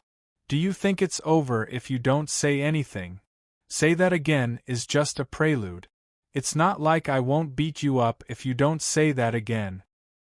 He raised his fists as he spoke. Thump, thump, thump, bang, bang, bang, clatter, clatter, clatter, puff, puff, puff. The sound of fists hammering together with the cries of anguish erupted. This battle alerted the owner of the Immortal Spirit Rare Fruit Shop. Anlin tossed a bag of spirit stones at the restaurant owner in a domineering manner. "Those 2 Fox tribe brothers on the ground are my friends. I'll pay for their meals." The 2 fox demons on the ground almost threw up a mouthful of blood. "What the F***ck do you mean by no discord, no concord? Do you think we know each other?" Even though they were cursing in their hearts, they still forced smiles onto their faces in the face of Anlin's tyranny. Yes, yes, yes, we'll get to know this human brother through a fight." Anlin nodded with a content expression before departing with Xiao Chou. After exiting the Immortal Spirit Rare Fruit Shop, Xiao Chou heaved a faint sigh. "Big brotherin', you didn't have to do that. They weren't wrong. It's not the first time I've been called ugly. They were telling the truth. A faint smile appeared on Enlin's face. I'm the only one who can call you ugly. I'll beat the crap out of anyone who dares to do so. Xiao Chou hesitated momentarily before replying. Little Na and Dabai also told me that I'm ugly. Little Na, Dabai. Enlin's chest constricted upon hearing this. Was bickering fun? Why couldn't they just talk normally? He paused for a moment before explaining. I actually couldn't resist beating them up, not because they thought you were ugly, but because they called you ugly when they were talking about Bai Yao's wedding. Xiao Chou's expression faltered upon hearing this, and tears shimmered in his eyes. Were these two situations the same? Of course they were. Who would want to be used as a negative example when talking about the girl they liked? No matter how big of a heart Xiao Chou was and how he didn't mind being called ugly, he probably didn't want to be called ugly under those circumstances. This was most likely the reason why Enlin had beaten up those two fox tribe powerful beings. Xiao Chou was extremely touched. Enlin was able to detect the discomfort he was feeling and stood up for him. Where else could he find a good brother like him? Xiao Chou walked along the streets, and some of the living beings would occasionally turn to look at him with astonishment on their faces before averting their eyes again. Xiao Chou heaved a faint sigh. He was already used to people calling him ugly, but now that he was going to see Bai Yao, he felt a little uncomfortable. He didn't care about what other people thought of him, but what if this affected Bai Yao? His storage ring flashed, and a mask appeared in his hand. This was a high-rank spirit tool, the Azure Battle Arhat mask, upon which was engraved an extremely domineering expression of a diamond. This was a present that Su Xiaolan had given to Xiao Chou. It could unleash the power stored within the mask for a short period of time, and it was a very practical high-rank spirit tool. Xiao Chou silently put on the mask, transforming from an ugly clown into a domineering clown. Enlin, Tina, and Dabai all noticed this, but they didn't say anything. They really didn't care what Xiao Chou wanted to wear. Everyone made their way toward the center of the city. Enlin was still mulling over what the two fox tribe powerful beings had said to him. Had Bai Yao been forced into this? If she really had been forced into this, then he would have to change his strategy against Xiao Chou. After walking for a short while, a lavish crystal palace appeared before everyone. The palace's walls were tall and straight, and it was mostly white in color. There was a long series of palaces within that were decorated by mountains and rivers. The roof of the palace was constructed from crystals, and the white crystals refracted the sunlight, causing it to shimmer with colorful light. Enlin's eyes narrowed slightly. We're here, the palace of the White Fox tribe. Chapter 998. Enlin had actually thought of a pretty good idea. The best way to ascertain Bai Yao's feelings was to observe her from the shadows. He wanted to see how she was feeling when she was about to get married. If she was filled with joy and looked forward to the day of her marriage, then it would most likely be a wedding in which both of them were in love. If she was extremely sad, then she was most likely being forced into this marriage. Xiao Chou listened to Enlin's idea, and after a brief internal struggle, he nodded with difficulty and agreed to Enlin's idea. Even though he was very confident in his relationship with Bai Yao, he still had to confirm things. At the very least, he had to gain the approval of Enlin and Tina Dabai. This was very important for their next mission. A white light flashed through Enlin's eyes, and an extremely massive spell formation appeared before his eyes. This was the defensive and surveillance spell formation of the White Fox tribe palace. He flicked a finger toward a certain spot within the spell formation, upon which an opening appeared. This was a circular opening that could only allow a few people to pass through. Let's go in. Enlin rode Dabai through the opening in the spell formation with Tina and Xiao Chou trailing behind them. Tina unleashed a divine technique to conceal everyone's aura and body. Her divine technique was a spell technique that she had created in the divine mirror world, and it was of an extremely high level. Just this concealment spell technique alone was enough to ensure that no living beings other than Return to Void final stage mighty figures would be able to detect them. As for Return to Void final stage mighty figures, there were a total of 6 Fox tribe mighty figures, and 2 of them were from the White Fox tribe. Those 2 White Fox tribe mighty figures weren't going to search the Imperial Palace for no reason, were they? Hence, theoretically speaking, Unlin and the others were quite safe in their infiltration of the Imperial Palace. Thus, Unlin and the others strolled around the Imperial Palace. The reason why they were strolling around was because they were using Tina's concealment spell technique. In reality, they were strolling around the Imperial Palace in broad daylight. Big Brother and I didn't think that the scenery in the Imperial Palace would be so beautiful. Woof.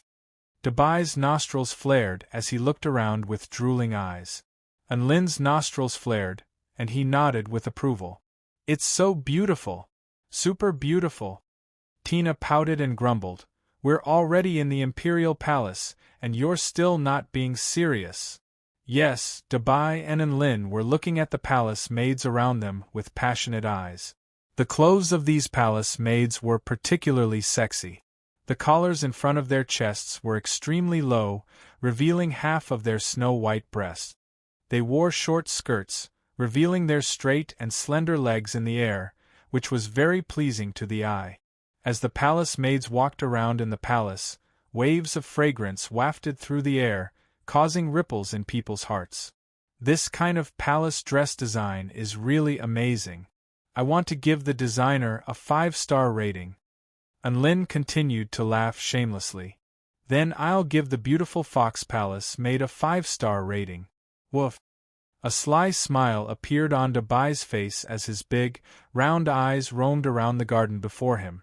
Tina gritted her teeth. She really wanted to immediately dispel her concealment spell technique and let the fox pummel these 2 perverts to death. If she wasn't afraid that the clown's plan would fail, she would have dared to do it.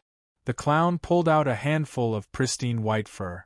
This was a souvenir that Bai Yao had given him before they parted ways, which was also a token of love in the clown's eyes. He would be able to detect her location as long as he was within 5 kilometers of her. The clown had also given a handful of monkey fur to Bai Yao before they parted ways. However, Tina had concealed her aura, so Bai Yao was unable to detect her location. Unlin followed the clown into the inner part of the Imperial Palace. The clown's footsteps suddenly faltered as he spoke with excitement. I can sense her location. She really didn't lie to me. Unlin rolled his eyes. There was no need to lie about something like this. She's in the northeast. The clown immediately headed toward the northeast. Unlin and the others followed along behind him. They passed through many small palaces, as well as intricate and elegant courtyards, before finally stopping at a picturesque flower field with all types of flowers growing all over the ground. At the end of the flower field, there was a small hill, and there was a pavilion on top of the hill. She's in the pavilion. The clown swallowed nervously. The clown became a lot more nervous, and his footsteps slowed down significantly. Bai Yao was forced into this marriage, so she must be in a lot of pain right now, right? I really can't bear to see her like this. The clown spoke as he walked. All of a sudden, his footsteps faltered, and he turned to Unlin with excitement in his eyes. I'm such an idiot. Why did I have to wait until she got married before taking her away? We can take her away right now. There will be mighty figures present at the wedding, so this is the most relaxed time for us. We can take this opportunity to take her away after we find out what's going on. Debai stuck out his tongue. Isn't it a form of sentiment to force someone to marry you during a wedding? Perhaps you didn't think of it before because you were feeling sentimental? The clown. He really wanted to retort, but he really couldn't find a reason to do so. You've finally thought of it. Unlin patted the clown's shoulder with a smile. That's what I was thinking. If Bai Yao really was forced into this marriage, then we should take Bai Yao and get out of here right now. The clown turned to Unlin with a grateful expression and nodded. He took a deep breath and mustered up the courage to continue onward toward the pavilion. Outside the pavilion, a few figures appeared on a tall tree. From this angle, they could see the interior of the pavilion through the window. "I feel like we're a little perverted," the clown couldn't help but say. "We're doing this to save the little white fox. How can you call it perverted?" And Lin retorted with a serious expression. Thus, everyone patiently hid on the tree and observed in silence. They were waiting for Bai Yao to appear. Not long after that, they seemed to hear singing. This was a very light and joyful song, and it was very pleasant to listen to. "It's her. That's her voice. She's singing. I heard this song when I first met her." The clown's voice was trembling slightly, and he was clearly very excited. However, Bai asked, "If that's Bai Yao's voice, why is she singing such a joyful song?" The clown's body stiffened as if a bucket of cold water had been poured over him. At this moment, a window was pushed open. An exquisitely beautiful face appeared before everyone. The woman wore a flowing white dress, and her hands were crossed on the windowsill with her chin resting on the back of her hands. Her smile was as vibrant and enchanting as a spring breeze, and her pure and seductive disposition combined to give her a unique sense of allure. Even Lin and Bai, who had seen many beautiful women, were momentarily entranced. The clown stared blankly at the woman before him, as if he had fallen into a trance. The woman looked into the distance with a smile on her face, and her eyes shimmered with anticipation. "There are still 6 more days. I'm really looking forward to it," on top of a tree. "That's Bai Yao. She's still as beautiful as ever. And she's smiling so happily." The clown's voice trembled slightly as he spoke. His face was obscured by his mask, so it was impossible to see his expression. However, there seemed to be water slipping off the edges of his mask. Chapter 999. And Lin, Bai, and Tina didn't say anything. Xiao Chou stared silently at the woman's smile, and time seemed to have stopped. The woman's smile was like a sharp sword that stabbed viciously into Xiao Chou's heart. He was supposed to be happy for her, but why did his heart ache so much? He didn't know how long he stared at her. "Let's go, big brother," and Xiao Chou's voice was a little hoarse as he spoke. He didn't offer to take Bai Yao with him, nor did he choose to meet her. Perhaps Xiao Chou had already made a choice, a very rational one. And Lin heaved a faint sigh. Relationships couldn't be forced. One-sided love was destined to end in tragedy, and even he wouldn't be able to do anything about it. Perhaps this was the best course of action. He had completely given up on her before the wedding. There was no drama. He had come in silence and left in silence. And Lin was a little concerned as he looked at Xiao Chou's well-built figure.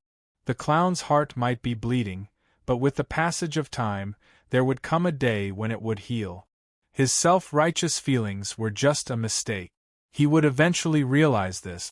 Even though the process was a little cruel, this was the only way to deal with it. Within a fruit shop in Qinghu City, Xiao Chou began to eat and drink as he stuffed fruits into his mouth over and over again. The fruits produced in Qinghu City weren't cheap.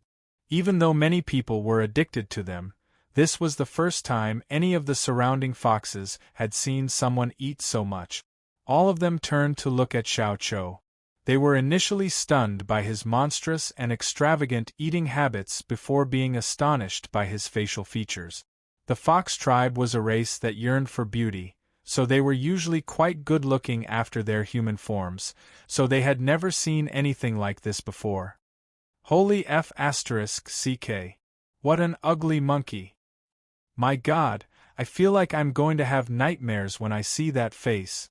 He's the only one like this in this world. I feel like he's ruining my appetite. All of the surrounding foxes couldn't help but discuss among themselves. None of this escaped Lin's ears, and he immediately stood up. However, at this moment, Xiao Chou latched onto his hand. "No need, I'm fine. I'm already used to it." A hideous smile appeared on Xiao Chou's face. And Lin wanted to say something, but after seeing the pleading look in the clown's eyes, he finally sat back down. The clown continued to wolf down the food, crying as he ate. "Don't rush, eat slowly, don't choke. Boss. Give me another 1,000 green fox fruits." Unlin shouted as he tossed out 50,000 spirit stones. Hiss! The fox clan member next to him sucked in a breath of cold air. They were afraid that if they ate too much, they would become addicted and go bankrupt. That table of people, on the other hand, was afraid of choking on the green fox fruit, so they casually tossed 50,000 spirit stones into the air. A super tycoon! The boss excitedly put away the money and immediately asked someone to bring the fruit. The cyan fox fruits were stacked high like a small mountain. A strange fragrance wafted in the air. Xiao Chou continued to wolf down his food. When I was with her in the myriad mountain realm, she gave me a few green fox fruits, and I really liked them. She even said that if I ever come to Qinghu City again, she'll treat me to a feast. Xiao Chou's emotions eased slightly upon hearing this. She also gave me a bag of green fox fruit tree seeds, telling me that they would grow into a green fox fruit tree. I tried to plant them, but they didn't grow. We agreed that we would meet again in the future. I knew that there was a huge disparity between us, so I worked very hard to cultivate in order to be worthy of her. I finally reached the soul formation stage and became an elder of the 4-9 immortal sect. I wanted to meet her now that I had some confidence, but she... Xiao Chou began to sob again as he spoke.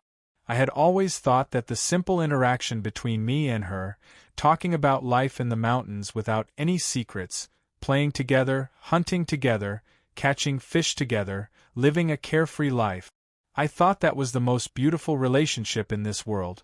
She even asked me if I would mind marrying a fox as my Tao partner. Xiao Chou swallowed the fruit in his mouth. I don't know what she meant by that, but at that time I felt like I had already fallen for her. Even though our interactions were very ordinary, I really did like her, and I wanted to be with her. The love of the world is but a white porcelain plum soup in the middle of summer. Xiao Chou stared blankly at the green fox fruit in his hand. Before he knew it, tears began to flow again. Xiao Chou had always been a very emotional person, and he was a bit of a loner.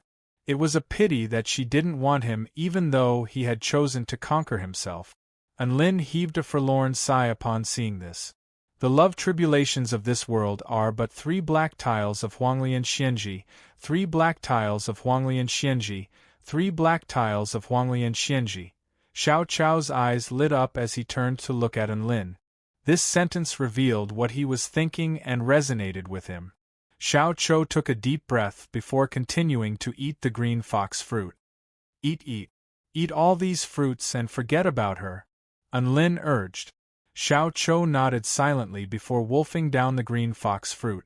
Unlin, Dabai, and Tina all ate with him. Not long after that, all 1,000 green fox fruits had been devoured by them. I'm so full, woof. Dabai rubbed his bulging stomach with a contented expression. Tina smacked her lips as if she hadn't had enough and wanted to eat more. With her powerful cultivation base, she could naturally resist the temptation of these fruits, but she didn't want to resist them as they were simply too delicious. Unlin turned toward Xiao Chou, and he heaved a sigh of relief upon seeing that the grief on Xiao Chou's face had subsided. Let's go back now, Xiao Chou. Bai Yao has her own happiness, and you can start a new relationship, Unlin suggested. That's right, Big Brother Chou. With your power and status in the 4-9 immortal sect, you can even start a harem of female monkeys, woof. Dabai clapped his paws together. Xiao Chou was quite amused by Dabai's words, and an ugly smile appeared on his face. Tina struck while the iron was still hot. That's right. After you leave this tree, there's a whole forest waiting for you. Besides, you won't be lonely as we'll be with you. Tears welled up in Xiao Chou's eyes as he listened to his friends, and he almost burst into tears again. Thank you all. It's so good to have met all of you. A faint smile appeared on Unlin's face. Xiao Chou had finally recovered from his heartbreak. Xiao Chou continued, however, I'm still going to attend Bai Yao's wedding. I want to make a final confirmation. I want to see her happily married to someone else with my own eyes. Unlin, Dubai, Tina, what the F***ck? Going to Xiao Chao's wedding now? All obsessions in this world were nothing more than 1,000 layers of ice that could not be moved. Chapter 1000. Unlin respected Xiao Chao's decision. Seeing as Xiao Chou had decided to attend Bai Yao's wedding, he wanted to witness the happiest moment of her life. As such, all Unlin and the others could do was to accompany Xiao Chou in his torture. After all, they weren't truly in love with each other. They could only watch the two of them interact with one another at the wedding before letting go of this obsession. Unlin decided to stay in Qinghu City and await the day of the wedding. Time passed by one day after another. Qinghu City was also becoming more and more lively. The wedding of the princess of the White Fox tribe and the young master of the Black Fox tribe was like a fairy tale wedding between a princess and a prince. This was already a major event in the creation realm, so all of the living beings in Qinghu City, and even some of the friendly sects in the nearby realms would send people to congratulate them. Their wedding was as dazzling as the wedding of the century. On the night before the wedding, fireworks blossomed in the night sky, illuminating the entire sky with a dazzling radiance. Unlin sent Tina away before dragging Xiao Chou and Dubai to the Holy Land of Men. The seductive Fox Pavilion. This was heaven in a sense. At the very center of the seductive Fox Pavilion was a beautiful blue stage in the shape of a water lotus. A seductive vixen in a rainbow-colored dress was dancing on the stage. Her body swayed from side to side, and her every smile and expression was enough to make the blood of all the spectators surge. Her seduction techniques were truly at the pinnacle. Within the Sky Private Room, there was a superb viewing vantage point on the stage. A man and a dog were so engrossed in watching the dance that they were unable to extricate themselves from it. Beside them, there were also several beautiful and sexy fox girls serving them. However, there was a monkey wearing a mask that was quite unique. Even though his eyes were focused on the dancers on the stage, his consciousness had drifted away from heaven and earth, as if he couldn't care less about what was going on around him. Hey, Xiao Chou, you have to enjoy what you have right now. Why are you thinking so much? Look at that fox dancer on the stage. She's an outstanding beauty, and her dance is magnificent. Don't you have any interest in her? Unlin noticed that the clown was still not interested in these things, so he couldn't help but try to persuade him. That's right, that's right. The ladies beside you are so nice. They're gentle, considerate, voluptuous, and sexy. Brother Cho, can you bear to neglect them like this? Woof. Dubai sat on a chair with his legs crossed. He stretched out his right paw and hugged a gorgeous fox girl as he leisurely persuaded. However, the clown was like a stone monkey. Faced with the extremely seductive dance on the stage, he did not react at all. He was treated as an important target by Unlin, and he was surrounded by all kinds of vixens. There were pure and adorable little vixens, shy and adorable lowly vixens, sexy and seductive older vixens, and wild and ferocious older vixens. They were like orioles and swallows, displaying all of their skills with the goal of conquering the clown. The filthy rich cultivator beside him had said that if anyone could win the favor of Brother Monkey, they would be rewarded 50,000 spirit stones. This was definitely a huge sum of money for the fox girls of the seductive Fox Pavilion. Come on, Brother Monkey, have a drink. How about you eat a fruit? I'll feed you, Brother Monkey, give me a hug, wah. Why are you wearing a mask, Brother Monkey? You look very domineering, but I still want to see your face. The clown replied in a resigned manner, I'm afraid that I'll scare all of you if I take off my mask. A red fox with a voluptuous chest and a slender waist was unconvinced. How could that be?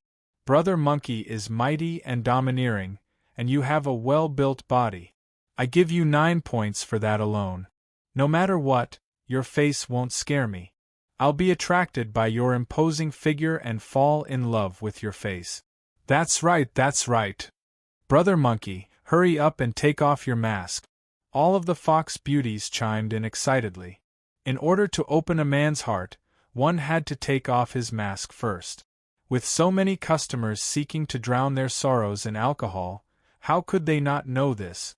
All of them had received professional training and had seen all kinds of customers. Be scared? What a joke! The clown fell silent for a moment, and perhaps he really couldn't stand the feeling of being surrounded by a bunch of fox beauties. All right, I agree to take off my mask. Why don't we play a game? All of the fox beauties became excited again at the mention of a game. Sure, sure. This servant loves to play games. What kind of game is it? I can't play a game that's too overboard. The punishment for losing the game is that you can only remove one piece of clothing at most. A faint smile appeared on the clown's face. I'll take off my mask, and I'll be with anyone who takes the initiative to kiss me tonight. Gasp! All of the fox beauties drew a sharp intake of breath. This was a chance to earn 50,000 spirit stones. The atmosphere instantly exploded as all of the beautiful fox beauties pounced toward the clown, fighting for the best spot to kiss him. If they were too slow, they would lose their chance. Me, Brother Monkey, I want to kiss you. Get out of the way. Leave a spot for me. You're going too far. This spot is mine. The clown looked at the fox beauties before him before slowly taking off his mask. An earth-shattering face appeared in front of all of the fox beauties. The noisy environment suddenly quietened down. All of the fox beauties' mouths gaped open as their eyes glazed over with shock. Even their breathing slowed down. That eyes, that nose, that mouth, that face, how terrifying! The clown cracked a smile. Who wants to kiss me? All of the fox beauties shuddered. Ah! Some of the fox beauties couldn't help but scream in fright. Some of them even collapsed to the ground as their legs gave out from under them. The fox girls, who had been scrambling to kiss the clown, all scattered and fled from the scene. The fox beauties who had always pursued beauty were completely flabbergasted upon seeing the clown's face. Just the thought of kissing the clown made them so scared that they didn't even dare to do business with him and immediately ran away. All of them had been professionally trained, and under normal circumstances, they wouldn't be disgusted by their customers' looks unless they really couldn't help it. In the end, only the red-tailed fox beauty remained. She stared blankly at the clown and didn't run away. Her mental fortitude was strong enough to withstand a wave of attacks from the clown's looks. At this moment, thoughts were surging through her mind. To kiss or not to kiss? Close your eyes and everything will be fine. 50,000 spirit stones will be in my hands. Clown looked at the red fox girl who had not left. He smiled politely but not awkwardly. Gasp! She saw that earth-shattering smile. The red-tailed fox beauty's body trembled as her eyes gradually lost focus. Then, she fainted. All of the fox beauties in the private room had finally been killed by the clown, and the entire room was quiet again. Unlin, Dabai. The clown smiled, revealing the expression of a lonely expert, and silently put his mask back on. Chapter 1001. In any case, the night before the wedding, Unlin's plan to let Xiao Chou have a good time seemed to have failed. Xiao Chou wasn't able to get high, but Unlin and Dabai were quite happy.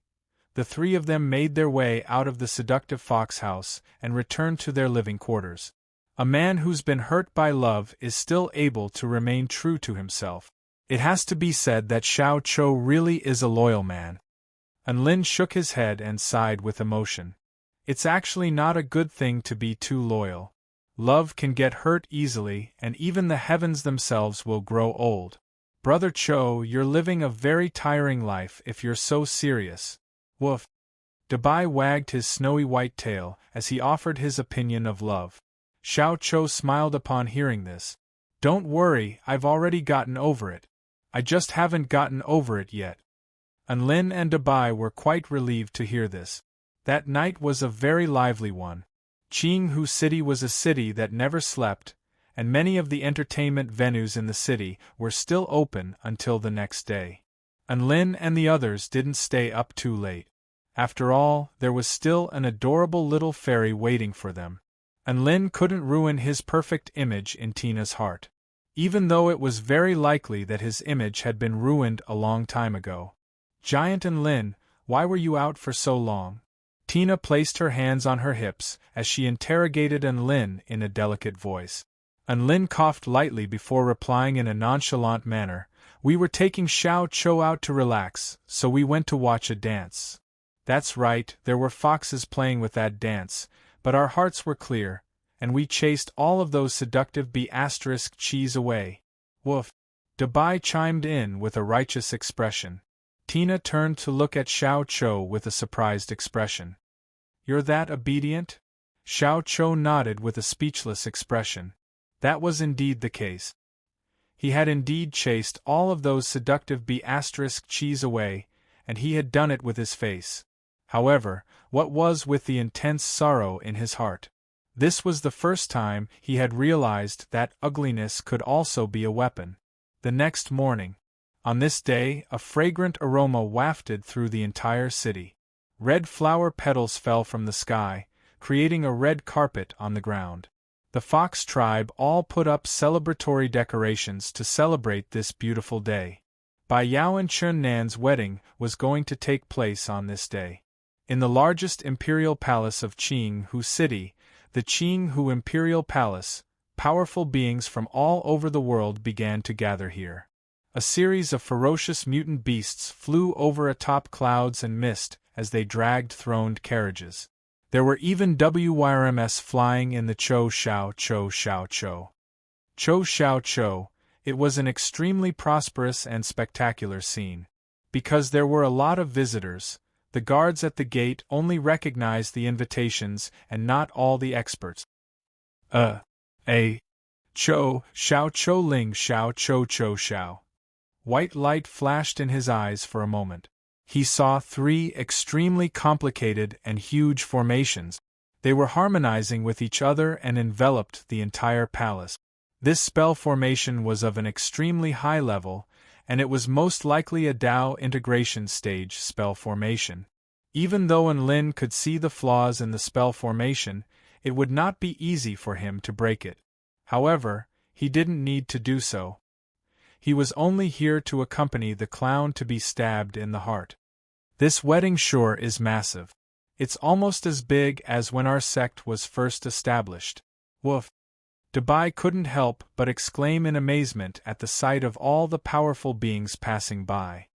This is a grand occasion for the entire creation realm, so it's only normal to have a wedding of this scale, Lin replied. Many sect representatives from the creation realm had arrived. Lin's team of 1 man, 1 monkey, 1 dog, and 1 fairy was quite special, but they were completely unremarkable here, so there was no need for any disguises. This was because the living beings here were far more eccentric than they were. A huge snowball rolling forward caught sight of a huge silver saber and extended an excited greeting. "Ha ha ha, mighty Saber King, long time no see. You're still as dazzling as ever." The silver-white giant saber waved a few times in the air proudly. "Of course, my saber is not old, and my charm is still there. Why, do you want to taste my big baby?" Snowball excitedly rolled around the silver-white giant knife, and the cold air around it became a bit stronger. It said excitedly, "Great! Let's have a good battle tonight. Let's see if your saber is tougher, or if my snow is tighter." Giant and Lin, what are they talking about? Tina asked with a curious expression. Ahem, they're probably challenging me to a battle. And Lin didn't want to explain in detail. He felt like his thoughts were a little too dirty, and he didn't want to lead the innocent fairy astray. Similar scenes were taking place all over the Azure Fox Imperial Palace. The living beings in the creation realm were the most eccentric on the entire continent. Animals becoming spirits was already very common. Apart from that, there were also snowballs becoming spirits, weapons becoming spirits, and food becoming spirits, Dabai passed by a VIP restaurant and caught sight of a sesame pancake chasing after two huge golden youtiao. It almost ate the pancake and the youtiao in its mouth. From a certain perspective, the fox tribe of the creation realm was the most normal race in the entire realm. At the very least, their development was very normal. Who could tell Enlin how a sesame pancake could give birth? How could soybean milk and youtiao make love? Tina's instincts told her that everything she was seeing was extremely novel. The living beings here seemed to have intelligence and souls bestowed upon them by the heavens. It's incredible! Enlin and Dabai nodded in agreement to Tina's statement. At this moment, somewhere not far away, a dozen or so rock golems with flames burning in their chests had also arrived at the wedding venue. They immediately attracted countless pairs of eyes upon their appearance. This was not because of their appearances. Instead, it was because of their identities. These rock golems with flames burning in their chests belonged to the divine rock tribe, which ruled over one of the 10 main cities of the creation realm, Stone City. The higher-ups of the fox tribe immediately made their way toward the divine rock tribe. At this moment, one of the rock golems turned its attention to Enlin, and its pupils contracted slightly. "What's wrong, Hongdo?" a powerful rock golem asked. "Nothing, I think I saw someone familiar," Hongdo replied. "Familiar? Who?" the rock golem asked curiously. The rock golem was very intrigued by the fact that Hongdo was acquainted with someone as sly as him. I think I was mistaken." Hongdo shook his head before turning his attention back to the fox tribe. Even though he was very curious as to why Enlin was here, he knew that now was not the time to reunite with him. 2 hours later, the experts and sect representatives of the major races had gathered together, and there were at least 100,000 of them. At this moment, a pure white palace that was supported by white crystal pillars appeared at the center of the imperial palace. At the same time, divine light and heavenly music erupted. A joyous tune began to play. All of the living beings turned their eyes toward the extremely intricate white palace. Enlin and Xiao Chou had already made their way to the front of the wedding venue. Now, the much-anticipated wedding was finally about to begin. Chapter 1002. The White Palace attracted everyone's attention. A red carpet extended from the palace to a certain palace. There were over 100 beautiful vixens in long blue dresses standing on either side of the red carpet. Within the palace, there were 5 white foxes and 4 black foxes waiting silently. They were the closest family members of the couple. The most powerful of the foxes, the Azure Fox tribe, sent a handsome Azure Fox mighty figure to stand in the air outside the palace. He held a green pearl in his hand and presided over the entire wedding. "Good morning, all of you. My name is Qingyinghu, and I will be officiating this world-renowned wedding." Immediately afterward, he began to introduce some of the important figures. Enlin used his divine sense to detect that there were over 30 Return to Void stage mighty figures present, including 5 Return to Void final stage mighty figures. Among them were a white fox, a black fox, a green fox, and 2 top-rate mighty figures from the Hall of Creation. It had to be said that this was quite a formidable lineup. Thankfully, Xiao Chou wasn't planning to crash the wedding. Otherwise, this would be hell. "That's strange. I feel like someone's looking at me," Enlin murmured to himself as he looked around, but he didn't discover anything out of the ordinary. Within the divine rock tribe, Hongdo immediately turned toward the central palace as his heart thumped in his chest. Why was he seeing Enlin here? This didn't make sense. Hongdo was extremely perplexed. Even though he had repressed the urge to greet Enlin, he couldn't help but want to know what Enlin was up to. Before he knew it, Hongdo felt like he had fallen prey to Enlin. What did the wedding of 2 fox tribe cultivators have to do with Enlin? Was there some kind of hidden agenda? Could it be that he was going to do something earth-shattering?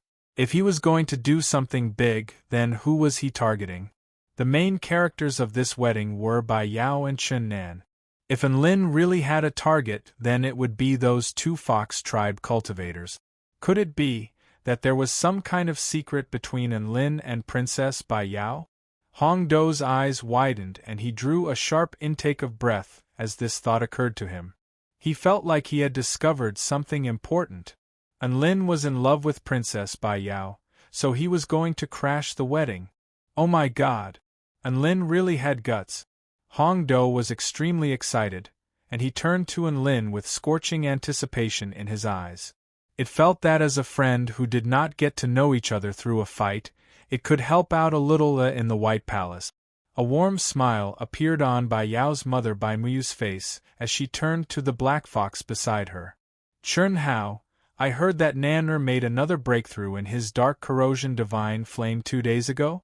The tall man with light stubble on his face snorted coldly and said in a displeased tone, So what if I am? Bai Muyu's smile remained unchanged. That's naturally something that makes me extremely happy. Chern Hao's face convulsed slightly, but he didn't say anything as he continued to maintain his authority as the Black Fox Emperor. Next, we would like to invite the most exceptional prodigy of the Fox tribe's younger generation, young Master Chen Nan. Qing Hu announced in a loud voice. Immediately, there was a burst of enthusiastic cheers and applause. There were even many Fox clan girls who were blushing and screaming loudly. A man in a black Taoist robe made his way out of the palace. His appearance was truly very handsome. His figure was tall and straight, and his pair of black eyes were as bright as the stars. Not only could women easily fall in love with him, even men who saw such a handsome man would not be able to control themselves. Of course, an iron-willed man like Enlin was an exception. He and Big Brother Qing had been brothers for so long that they had developed an immunity to such things. Chern Nan's appearance was undoubtedly met with a wave of raucous cheers. A faint smile appeared on Chern Nan's face as he made his way toward the center of the palace before turning his eyes toward the palace. Many living beings were attracted by Chern Nan's dazzling, handsome features. Enlin harumphed coldly. A man like this is the dream of millions of Fox clan girls? Bullsh *T. I'll be more handsome than him even if I dress up a little. Bai chimed in, this black fox really isn't a good match for Bai Yao. Bai Yao must have been blind to have chosen Black Fox. Don't be sad, Big Brother Cho. When you unleash your power, all the black foxes and white foxes will have to bow down to you. Woof. Both of them surreptitiously turned toward Xiao Cho as they spoke. They were afraid that Xiao Cho would be dealt a heavy blow by Chen Nan, which was why they were saying this. However, Xiao Cho didn't pay any heed to Chen Nan. Instead, his large, light bulb-like eyes were focused intently on the palace in the distance. Qing Hu's impassioned voice sounded again. Young Master Chen Nan has already taken his place. Now, let us welcome the most exceptional prodigy of the Fox tribe's younger generation, the dream of millions of Fox tribe men, Princess Bai Yao. All of the Fox tribe cultivators began to scream and cheer, accompanied by the heart-wrenching cries of some of the Fox tribe men, as if the girl of their dreams had left them. However, Enlin's expression had darkened. What was with Qing Hu's seemingly familiar line? Couldn't he at least make it a little more special? How could someone like him be the host of the Fox tribe's wedding of the century? Tens of thousands of spectators erupted into raucous cheers. A beautiful white figure appeared at the entrance of the palace. She wore a regal and holy phoenix coronet with the moon gem on her head, and she wore a pristine white wedding dress that accentuated her flawless figure. Her off-the-shoulder, short-sleeved dress accentuated her fair skin, and she wore a pair of white crystal shoes on her feet. Thus, Bai Yao made her way toward her prince charming like a princess. Most of the living beings were entranced by Bai Yao's beauty, and cries of surprise and admiration rang out incessantly. Chen Nan wore a smile on his face as he silently welcomed his princess. This is such a dreamy and beautiful scene. Ah, young Master Chen Nan is so handsome. Princess Bai Yao is also very beautiful. Even though my Prince Charming has been taken by her, I have to admit that she's the only one worthy of my Prince Charming. They really are a match made in heaven. All other living beings would be punished by the heavens if they dared to interfere. All of the living beings expressed their blessings toward the newlywed. Almost all of the living beings present thought that these two fox tribe cultivators were the most perfect couple. Xiao Qiu stared blankly at Bai Yao as she made her way toward Chun Nan. Memories of the past resurfaced in his mind, and the chatter around him became more and more jarring, but he forced himself to repress his emotions. Yes, what a perfect couple! Bai Yao was like a white swan, while Xiao Qiu was like an ugly duckling at most. Would a white swan like an ugly duckling? No, she would only like a black swan. Xiao Qiu had heard a fairy tale before. There was once an ugly duckling who grew up to become a white swan. What a beautiful story! Xiao Qiu's childhood was very similar to that of an ugly duckling. There was once an ugly duckling, and it grew up to become even uglier. That's right, Xiao Qiu didn't become a white swan. Instead, he went from adorably ugly to ugly. This was Xiao Qiu's story. Fairy tales were all lies. Now that the white swan was getting married, ugly duckling could only look on blankly from afar. Bai Yao made her way to the center of the palace. As the publicly acknowledged #1 beauty of the younger generation of the fox tribe, her beauty could only be described as breathtaking. Her beautiful eyes swept across the people who had come to congratulate her. All of the living beings in her wake felt as if their hearts had skipped a beat. A second later, Bai Yao's gaze settled on a certain spot. There was a particularly eye-catching figure there. Even after such a long time, she was still able to immediately spot him amid all of the living beings present. Bai Yao's smile was as vibrant as a flower. She spoke with excitement. I see you. The holy and beautiful white swan had discovered the masked ugly duckling. Chapter 1003. Chun Nan, what are you talking about? Bai Muyu's expression darkened slightly. Wait a bit longer. A faint smile appeared on Bai Yao's face, and no other emotions could be gleaned from it.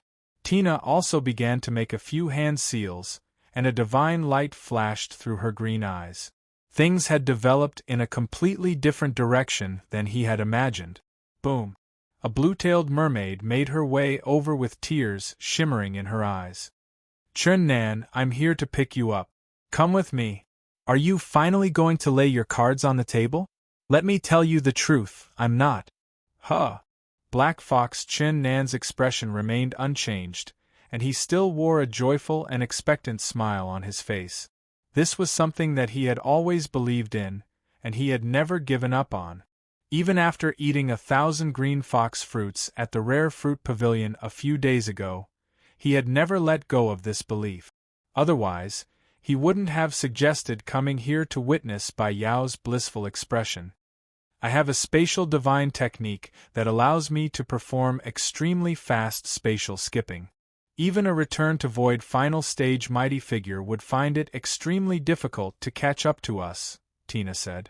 It was such a grand occasion, yet Princess Bai Yao had lost control of her emotions and uttered such a nonsensical remark. This drew the attention of almost all of the living beings in the area. A cold smile appeared on Chun Nan's face as he turned to Bai Mu. Your daughter needs my dark corrosion divine flame to repress the frosty yang root within her body, and she's only using me to do so. It was exactly because of this that everyone stared at the two newlyweds with incredulity in their eyes. Who would have thought that there would be such an inside story behind this wedding? Hong Do was staring at Enlin with excitement in his eyes. Enlin also turned to look at Enlin with a smile. Do you want to go? Do you want to be with Bai Yao? We'll go and get Bai Yao back for you. This was a fact. It's nothing, I just saw a friend of mine. However, he also knew that this was not the time to question Enlin. F***ck. He had thought that Bai Yao was being forced into a marriage. All of the fox tribe living beings were quite displeased.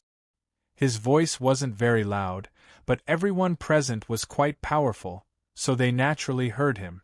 Bai Yao's smile and her words struck him deeply in the heart, making him want to charge toward her without any regard for his own safety. Unknowingly, a rain of petals fell from the sky. The scene was extremely beautiful and spectacular. Bai Yao faltered slightly upon hearing this. What was he doing now? The clown turned to look at Enlin.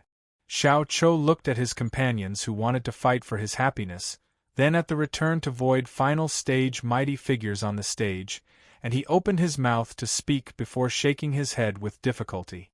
The evil-slaying sword had already appeared in Enlin's hand. The clown turned his gaze to the hall with excitement. With this in mind, the flames on Hong Dou's chest burned even more brightly.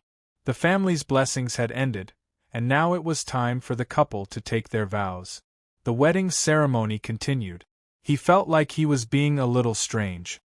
He really wanted to be with Bai Yao, so he should have been happy to see Chen Nan turn him down. However, when he saw the scene in front of him, an unknown rage surged in his heart, making him want to beat Black Fox up. Bai Yao and Chen Nan really did make a great couple. However, if he were to be with Bai Yao, he would definitely be laughed at by everyone else. Perhaps he would even be struck by divine lightning. There, Bai Yao and Chen Nan were looking at one another with joyful and relaxed smiles on their faces. For some reason, when he saw this scene, his heart slowly cooled down. Chen Nan looked directly into Bai Muyu's eyes. "I'm only saying all of this to expose your lies. I was forced into this marriage. I don't love Bai Yao." It understood what Bai Yao was implying. Bai Yao had said that she had seen him, that she had seen Enlin. That was a simple sentence, but Enlin, Bai, and Tina were rooted to the spot. "Chen Nan, what the hell are you talking about?" Bai Muyu flared up with rage. The clown's fists were tightly clenched. Qing Yinghu made his way between Chen Nan and Bai Yao before speaking in a solemn voice. "Black Fox Chen Nan, are you willing to take Princess Bai Yao as your wife? Love her and be faithful to her, no matter if she is poor, sick, disabled, or dead. Are you willing?" For some reason, a smile suddenly appeared on Bai Yao's face upon seeing Chen Nan's expression. There was a very good chance that he was going to kidnap the bride. Enlin's mouth also gaped open as he fell into a momentary daze. Enlin and Bai Yao really did have something going on. "I'm not willing." Before he even had a chance to finish his sentence, heaven and earth suddenly began to tremor violently. What the f***ck? What kind of answer was this? His words were like a bolt of lightning that completely intimidated everyone. Enlin had already activated his cultivation method and was waiting for the clown to say the word. He would immediately rush forward and clear a path for the clown. The Black Fox young master, Chen Nan, looked at Bai Yao with a smile. "Big Brother Cho, I told you that Chen Nan isn't a good match for Bai Yao. You're the only good match for her, woof." Bai was also rubbing his claws with excitement. Boom! All of the flower petals falling from the sky suddenly faltered. What was he supposed to do in this situation? Friends? What kind of friends would make her do something like this? At this moment, joyous and romantic music began to play again. In the end, the groom was being forced into a marriage. The clown's breathing became more rapid. He silently took a step forward, and his surging battle intent seemed to be about to burst out. "Clown? Tell me, do you want to do this or not?" Enlin urged. All of the living beings present widened their eyes as they stared blankly at the scenes unfolding before their eyes, as if they had heard something wrong. Right before everyone's eyes, the clown looked at Chen Nan, and it had to be said that he really was very handsome. The clown really liked Bai Yao, and he also felt like Bai Yao liked him. The clown stared blankly at everyone before him as tears welled up in his eyes again. Two extremely terrifying auras erupted into the sky. "I saw you." I didn't really believe it at first, but Bai Yao was able to spot the masked Big Brother clown at first glance, and she even said it on the spot. "This is definitely true love. I have to do my part for Big Brother clown's happiness." The princess of the Spirit Fish clan had brought many mighty figures with her to the wedding. And Lin was completely dumbstruck. They hadn't even started the wedding, and the groom was already saying that he wasn't willing? What the hell was going on? And Lin was astonished, and his head felt like mush. Most importantly, he dared to say it on the spot. Big brother and the clown's breathing accelerated, and his body began to tremble slightly. The clown's body also trembled violently as he tried to repress his impulses. The wedding host, Qinghu, was even more dumbstruck. Heaven and earth instantly fell silent. Do you want to go? Two return to void final stage mermaid mighty figures suddenly set up an extremely terrifying enchantment barrier to seal off a small area of the wedding hall. Almost all of the living beings turned toward the direction in which Bai Yao was looking, but Bai Yao had already turned toward Chen Nan. Little Yao, who did you see? Bai Muyu's brows furrowed slightly. Chapter 1004. Some of the experts present recognized the blue-tailed mermaid who had suddenly appeared. She's the second princess of the Hong Meng Divine Altar of the Spirit Fish Clan, Lan Xiaoni. My god, how did she get involved with Chen Nan? Is she trying to kidnap the bride? Everyone stared at the scenes unfolding before their eyes with dumbstruck expressions. The Qinghu Imperial Palace is not a place where you can run amok. A return to void final stage Green Fox tribe mighty figure let loose an enraged roar before attacking the enchantment barrier set up by the two Spirit Fish Clan mighty figures. All of the other Green Fox tribe powerful beings also attacked at the same time, creating an extremely chaotic scene. As for the other two return to void final stage mighty figures from the creation realm, they remained silent with their eyes closed. They didn't want to interfere in a conflict of interest like this. Within the enchantment barrier, Lan Xiaoni flew toward Chen Nan. Chen Nan, stop this farce right now. Bai Muyu turned to attack Chen Nan. However, a figure stood in Chen Nan's way as the power of the divine Tao surged forth. You! Bai Muyu's expression was filled with rage. The person standing in her way was none other than the most powerful being in the Black Fox tribe, Black Fox Emperor Chen Hao. Ha ha! We don't need to interfere in the affairs of our juniors. Chen Hao laughed heartily as he summoned a black pearl, which instantly enshrouded both him and Bai Muyu, thereby restricting her movements. It was also at this moment that Chen Nan turned to Bai Yao with a ferocious expression. You wanted to use my dark corrosion divine flame, but you didn't expect that I would also need the power of the frosty yang root to repress the increasingly fearsome flame power within my body. However, the only difference is that I can directly extract your frosty yang root. Bai Yao's features paled slightly, and she seemed to have realized Chen Nan's intentions. She took a couple of steps back, but her enchanting eyes were filled with determination. I had no intention of marrying you to begin with. Seeing as you're thinking the same thing, I have even less of a burden to bear. Chen Nan chuckled coldly as he made his way toward Bai Yao. He treated her words as a bluff. Please stop, young Master Chen Nan. Don't do anything rash. The wedding MC, Qinghu, finally knew what he had to do, and he positioned himself in front of Bai Yao. F***ck off. Lan Xiaoni let loose a clear cry before transforming into a streak of blue light and pouncing toward the Cyan Shadow Fox. The return to void initial stage Cyan Shadow Fox was knocked aside by Lan Xiaoni. Chen Nan put on a pair of metal gloves, and dark corrosive flames burst forth as he made his way toward Bai Yao. Don't worry, as long as you don't resist, I'll extract your frosty yang root without taking your life.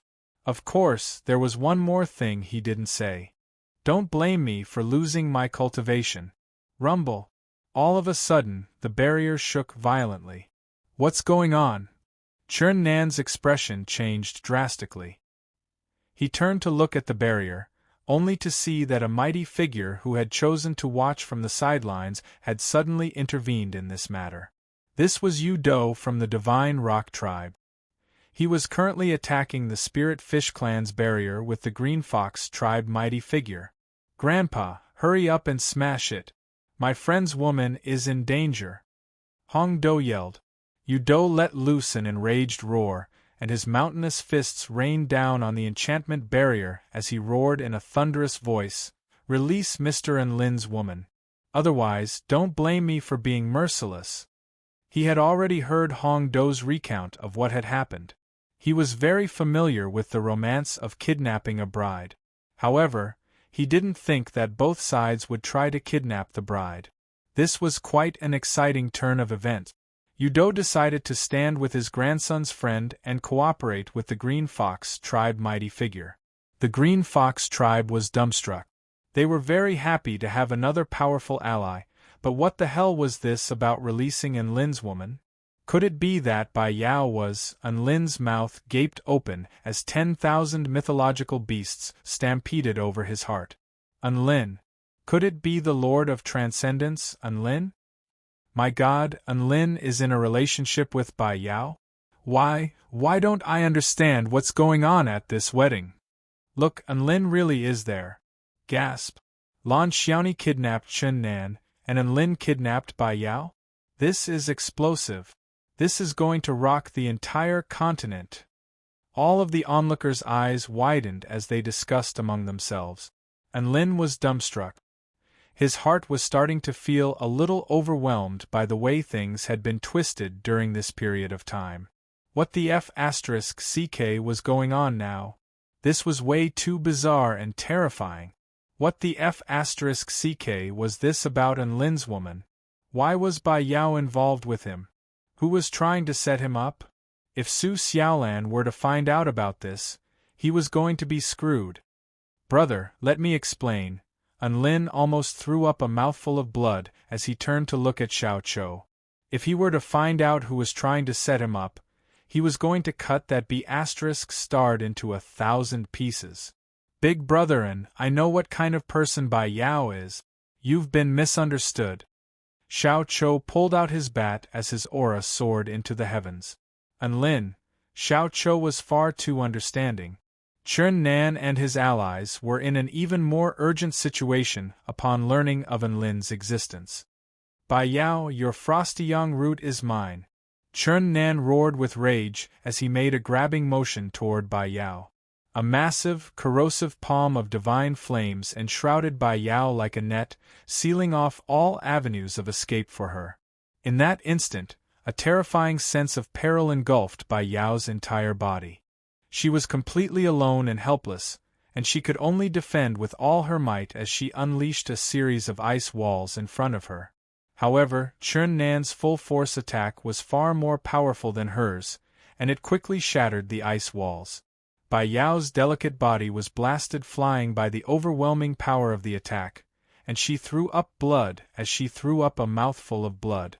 Corrosive black flames swept toward Bai Yao in hot pursuit, and heaven and earth suddenly fell into darkness. Boom! An earth-shattering boom erupted, as if something had shattered. Bai Yao! A familiar enraged roar erupted. The black flames were suddenly shattered by a burst of immense power. Bai Yao's eyes became extremely bright. She was greeted by the sight of a peerlessly domineering monkey clad in a suit of black crystal armor and wearing a mask. He was like a peerless hero as he swept through Chen Nan's spell technique with a single strike of his staff. A powerful arm then encircled around Bai Yao's waist to support her plummeting body. How could this be? Chen Nan's eyes widened.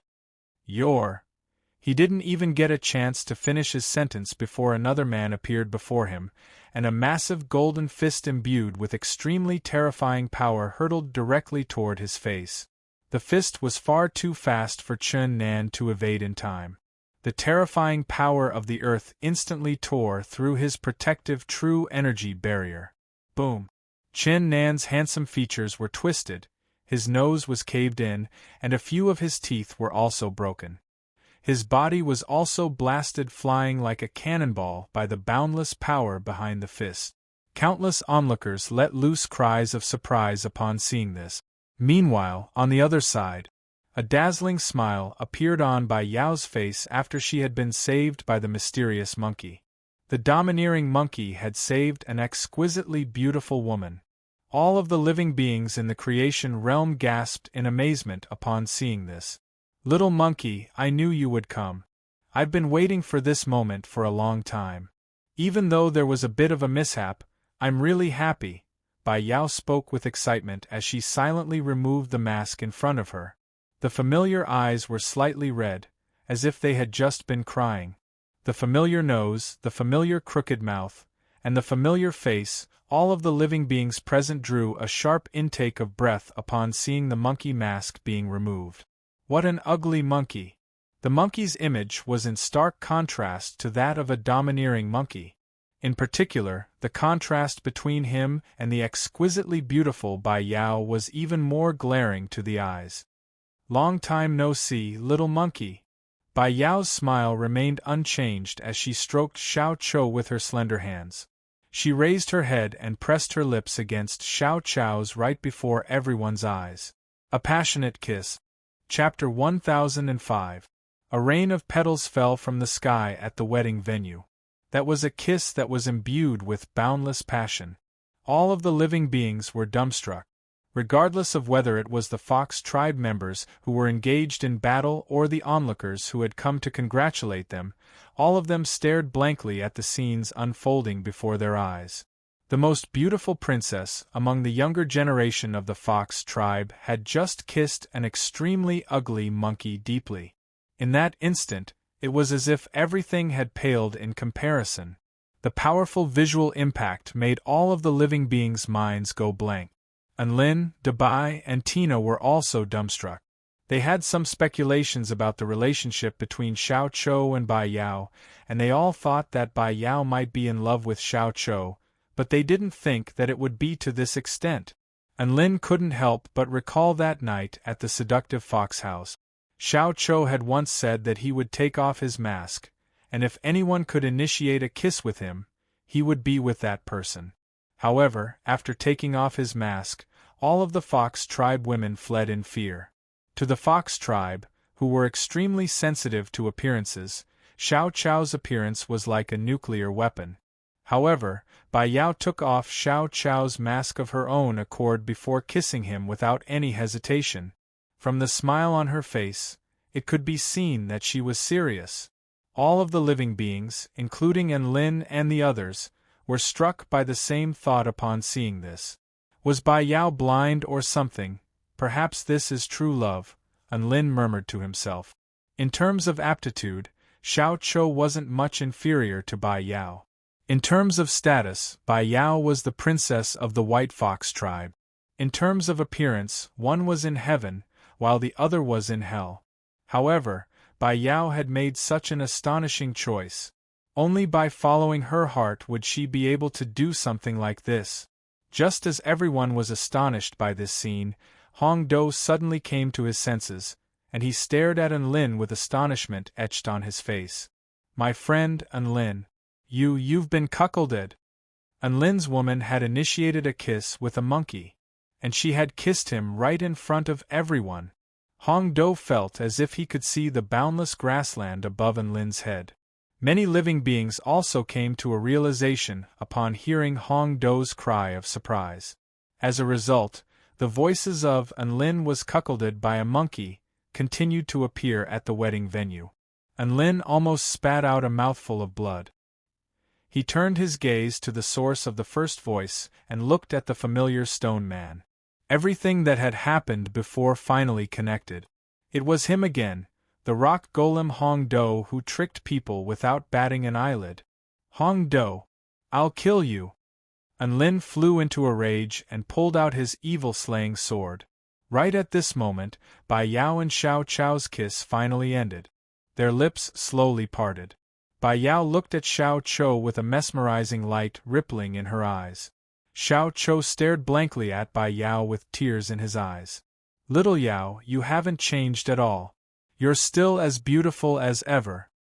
A sweet smile appeared on Bai Yao's face. You haven't changed either. You're just as ugly as before. Why did you kiss me? I'm so ugly and we're just friends. Xiao Chou was a little stumped. This was the first time he had been kissed by someone. He had thought that no one would ever kiss him with his looks. However, the person he loved the most, the girl who made him feel inferior, had kissed him without any hesitation. An aggrieved expression appeared on Bai Yao's face. "What do you mean we're just friends? I thought, that day, I asked you if you would mind marrying a fox as your Tao partner, and you said you didn't mind, so we fell in love. So that's not the case?" Xiao Chou faltered upon hearing this, and tears began to flow from his eyes again. He recalled back to that day. The little monkey and the little fox were sitting on a tree branch, looking up at the starry night sky and chatting with each other in a carefree manner as fireflies fluttered through the air.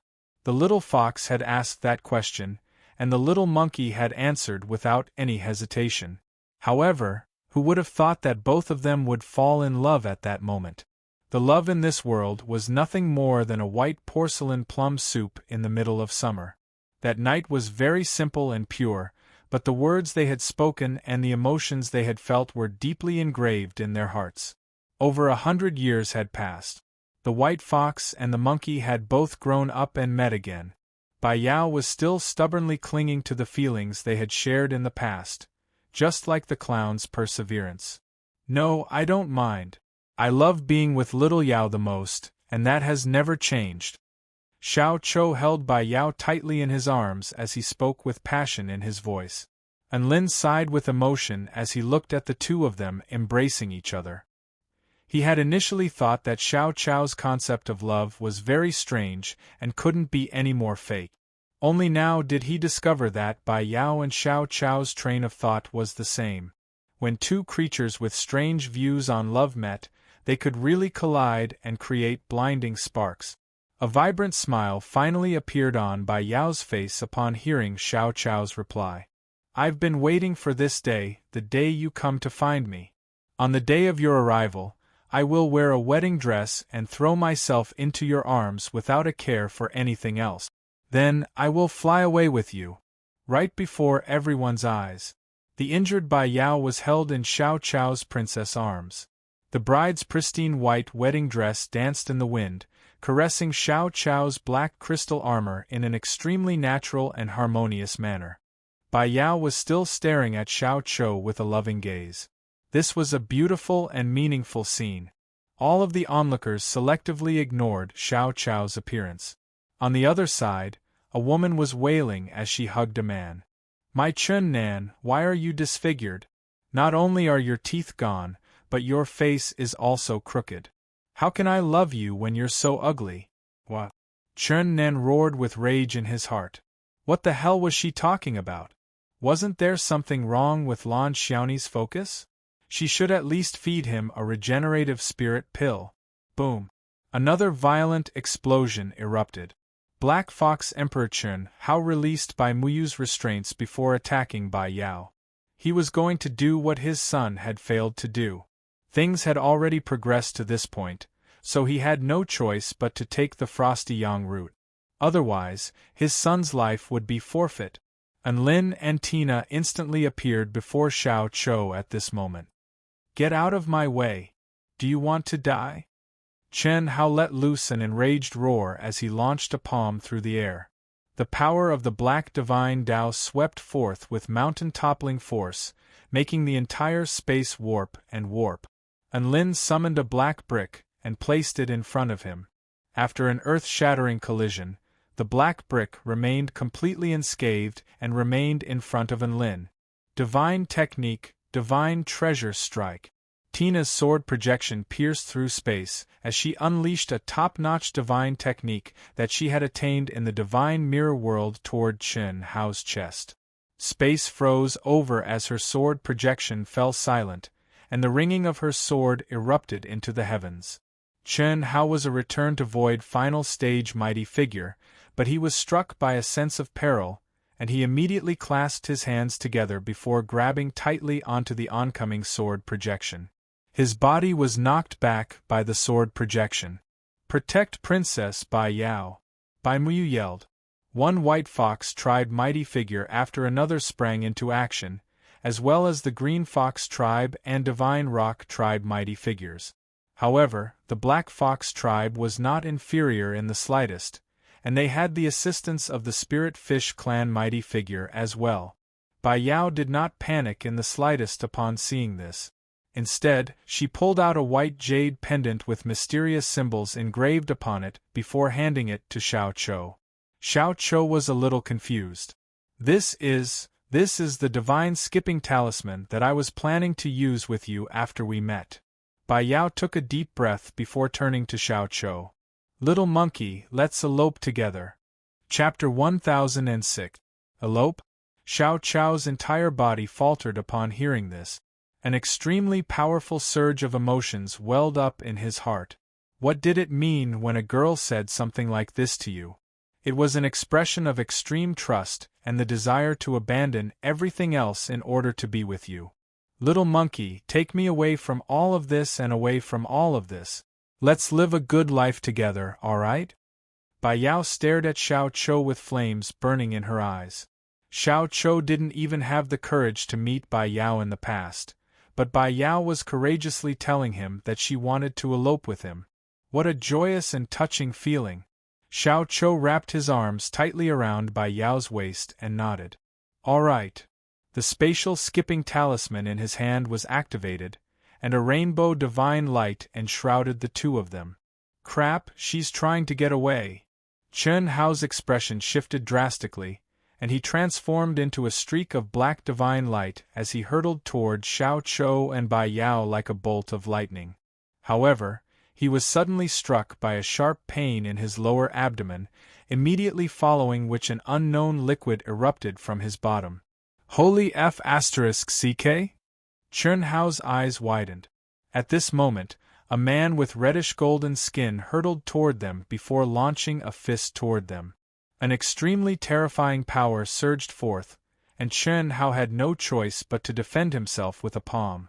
The clash between the two instantly sent shockwaves surging for close to 10 kilometers, and Chen Hao was caught off guard and was knocked back over a kilometer. Hong Dou's jaw almost fell to the ground upon seeing this. My God, is this the Enlin I know? Why was it that every time they encountered each other, Enlin's power level would increase by a whole new level? Now, he was even able to battle return to void final stage mighty figures without any external help? Ha ha, little Dou, your friend is quite powerful. He's almost on par with me. Udou laughed heartily after knocking back a Spirit Fish Clan mighty figure with a single punch. Hong Dou was feeling extremely conflicted. This was once an opponent who was on par with him, but now, he was on par with his grandfather. This was a massive blow to his confidence. Chen Hao's attack had been interrupted by Enlin, and he lost the opportunity to continue his surprise attack on Bai Yao. In the void beside the wedding hall, the colorful brilliance suddenly became extremely dazzling, wrapping around the two people in the middle. All kinds of colors intertwined and spread in a circle, like a short-lived epiphyllum. The splendor of the moment was breathtaking. After the dazzling rainbow light dissipated, Xiao Chou and Bai Yao had already disappeared on the spot. Their auras were completely untraceable, as if they didn't exist in this world in the first place. All of the living beings present, including the extremely powerful return to void stage mighty figures, were dumbstruck. This was the fearsomeness of the spatial skipping talisman. Even return to void final stage mighty figures would be at a complete loss in the face of such a powerful spell technique. Monkey, you eloped with our princess? Oh my God, such a thing actually happened. This is too romantic. I really envy them. No. My clan's most beautiful princess actually ran away with an ugly monkey. I can't accept this. Some were envious, while others were unable to accept reality and broke down. They had never imagined that this earth-shattering farce would end in such a manner. So what if there were many tribes involved? Regardless of whether they won or lost, regardless of whether they were in the right or wrong, Bai Yao and Xiao Chou escaped from this world, and nothing happened after that. All of the Fox tribe cultivators also stopped fighting. The main characters had run away, so what the F***CK were they supposed to fight?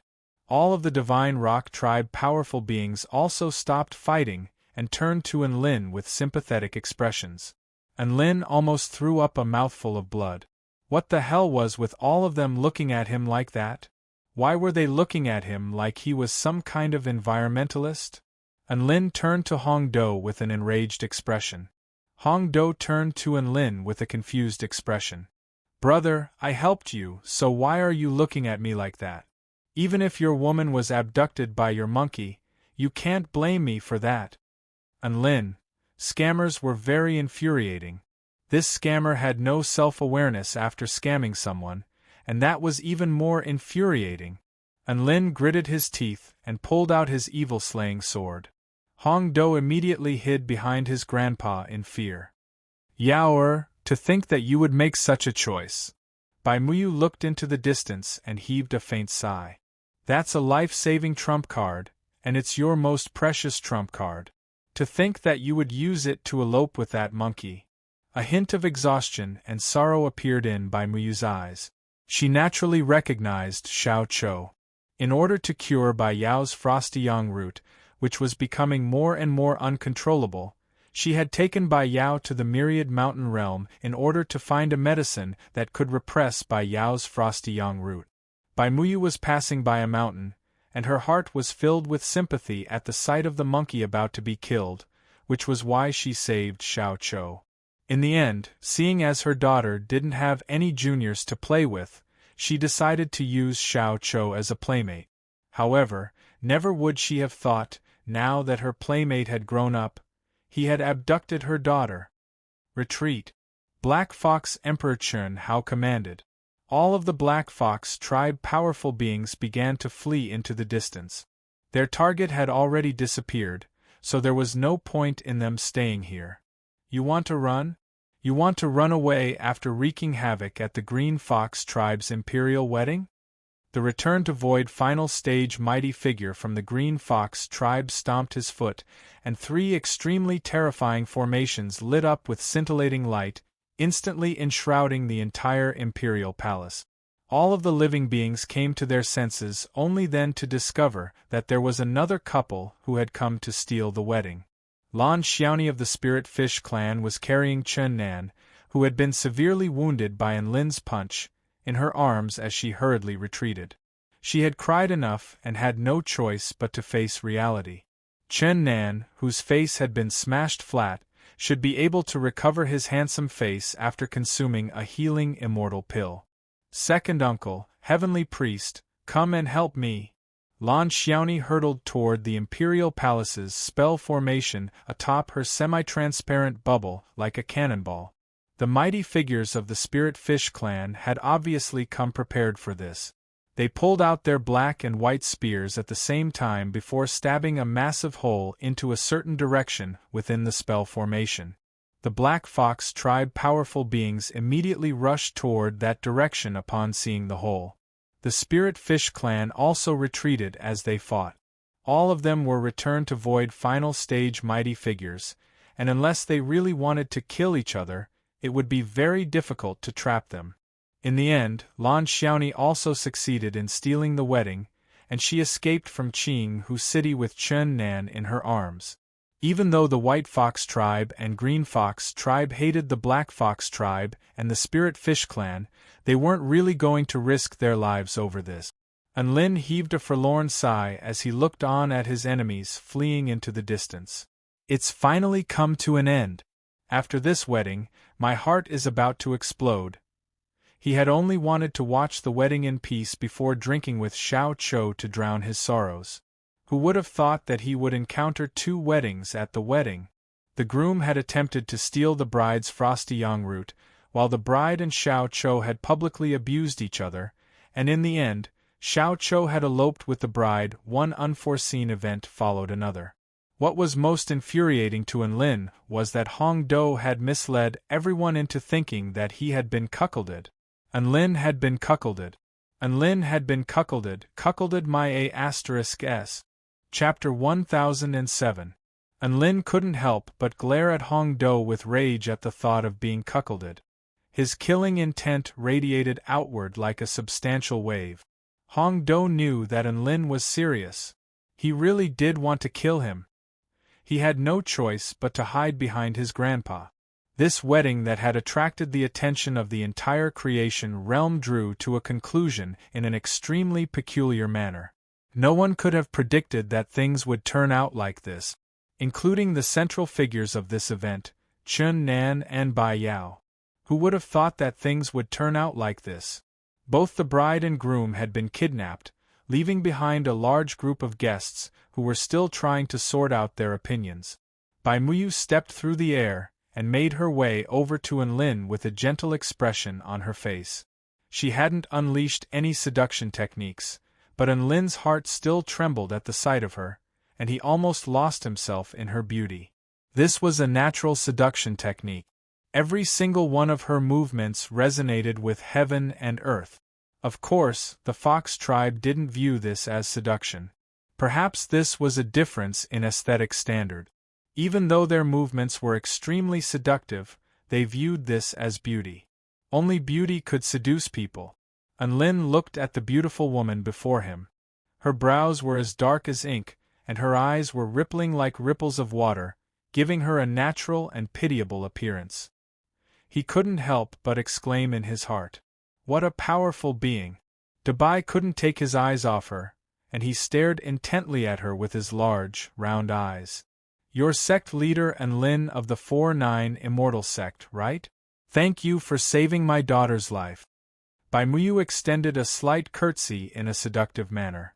Thankfully, Enlin had seen his fair share of supreme-grade beauties, so he was able to keep his composure and join his hands in a salute with a smile. "There's no need to thank me. We're going to be in-laws from now on." Bai Muyu. A faint smile appeared on the vixen's face, but she didn't say anything. How could she be so shameless and direct? Did she even ask for my opinion? At this moment, many more fox tribe cultivators gathered around them, and most of them were looking at them with hostile expressions. It was quite clear that Enlin and the others had become the center of attention. This kind of focus did not seem to be glorious. After all, his men had eloped with the princess of the White Fox clan. In a sense, they were here to crash the wedding, just like Lan Xiaoni and the others. The only difference between them and Lan Xiaoni was that they had saved Bai Yao's life. This was also the reason why Enlin and the others could continue to shamelessly stay here. As a matter of fact, Enlin was thinking about how to resolve the dispute peacefully, and then take the opportunity to become in-laws with the White Fox clan. "My daughter didn't pick up her voice transmission talisman. Can you contact your friends so we can go and pick them up together?" Bai Muyu asked with a warm and enchanting smile. The fact that her daughter didn't pick up her mother's call was quite heartbreaking. "That's a good idea." Enlin nodded. He was also quite worried about the clown, so he took out his voice transmission talisman and tried to contact the clown. A few minutes later, he called several times, but no one picked up. Enlin, how could he not give him any face? He was going to be humiliated. Perhaps the clown and Bai Yao are doing something. Let's not disturb them, woof. Dabai's lips curled into a knowing smile.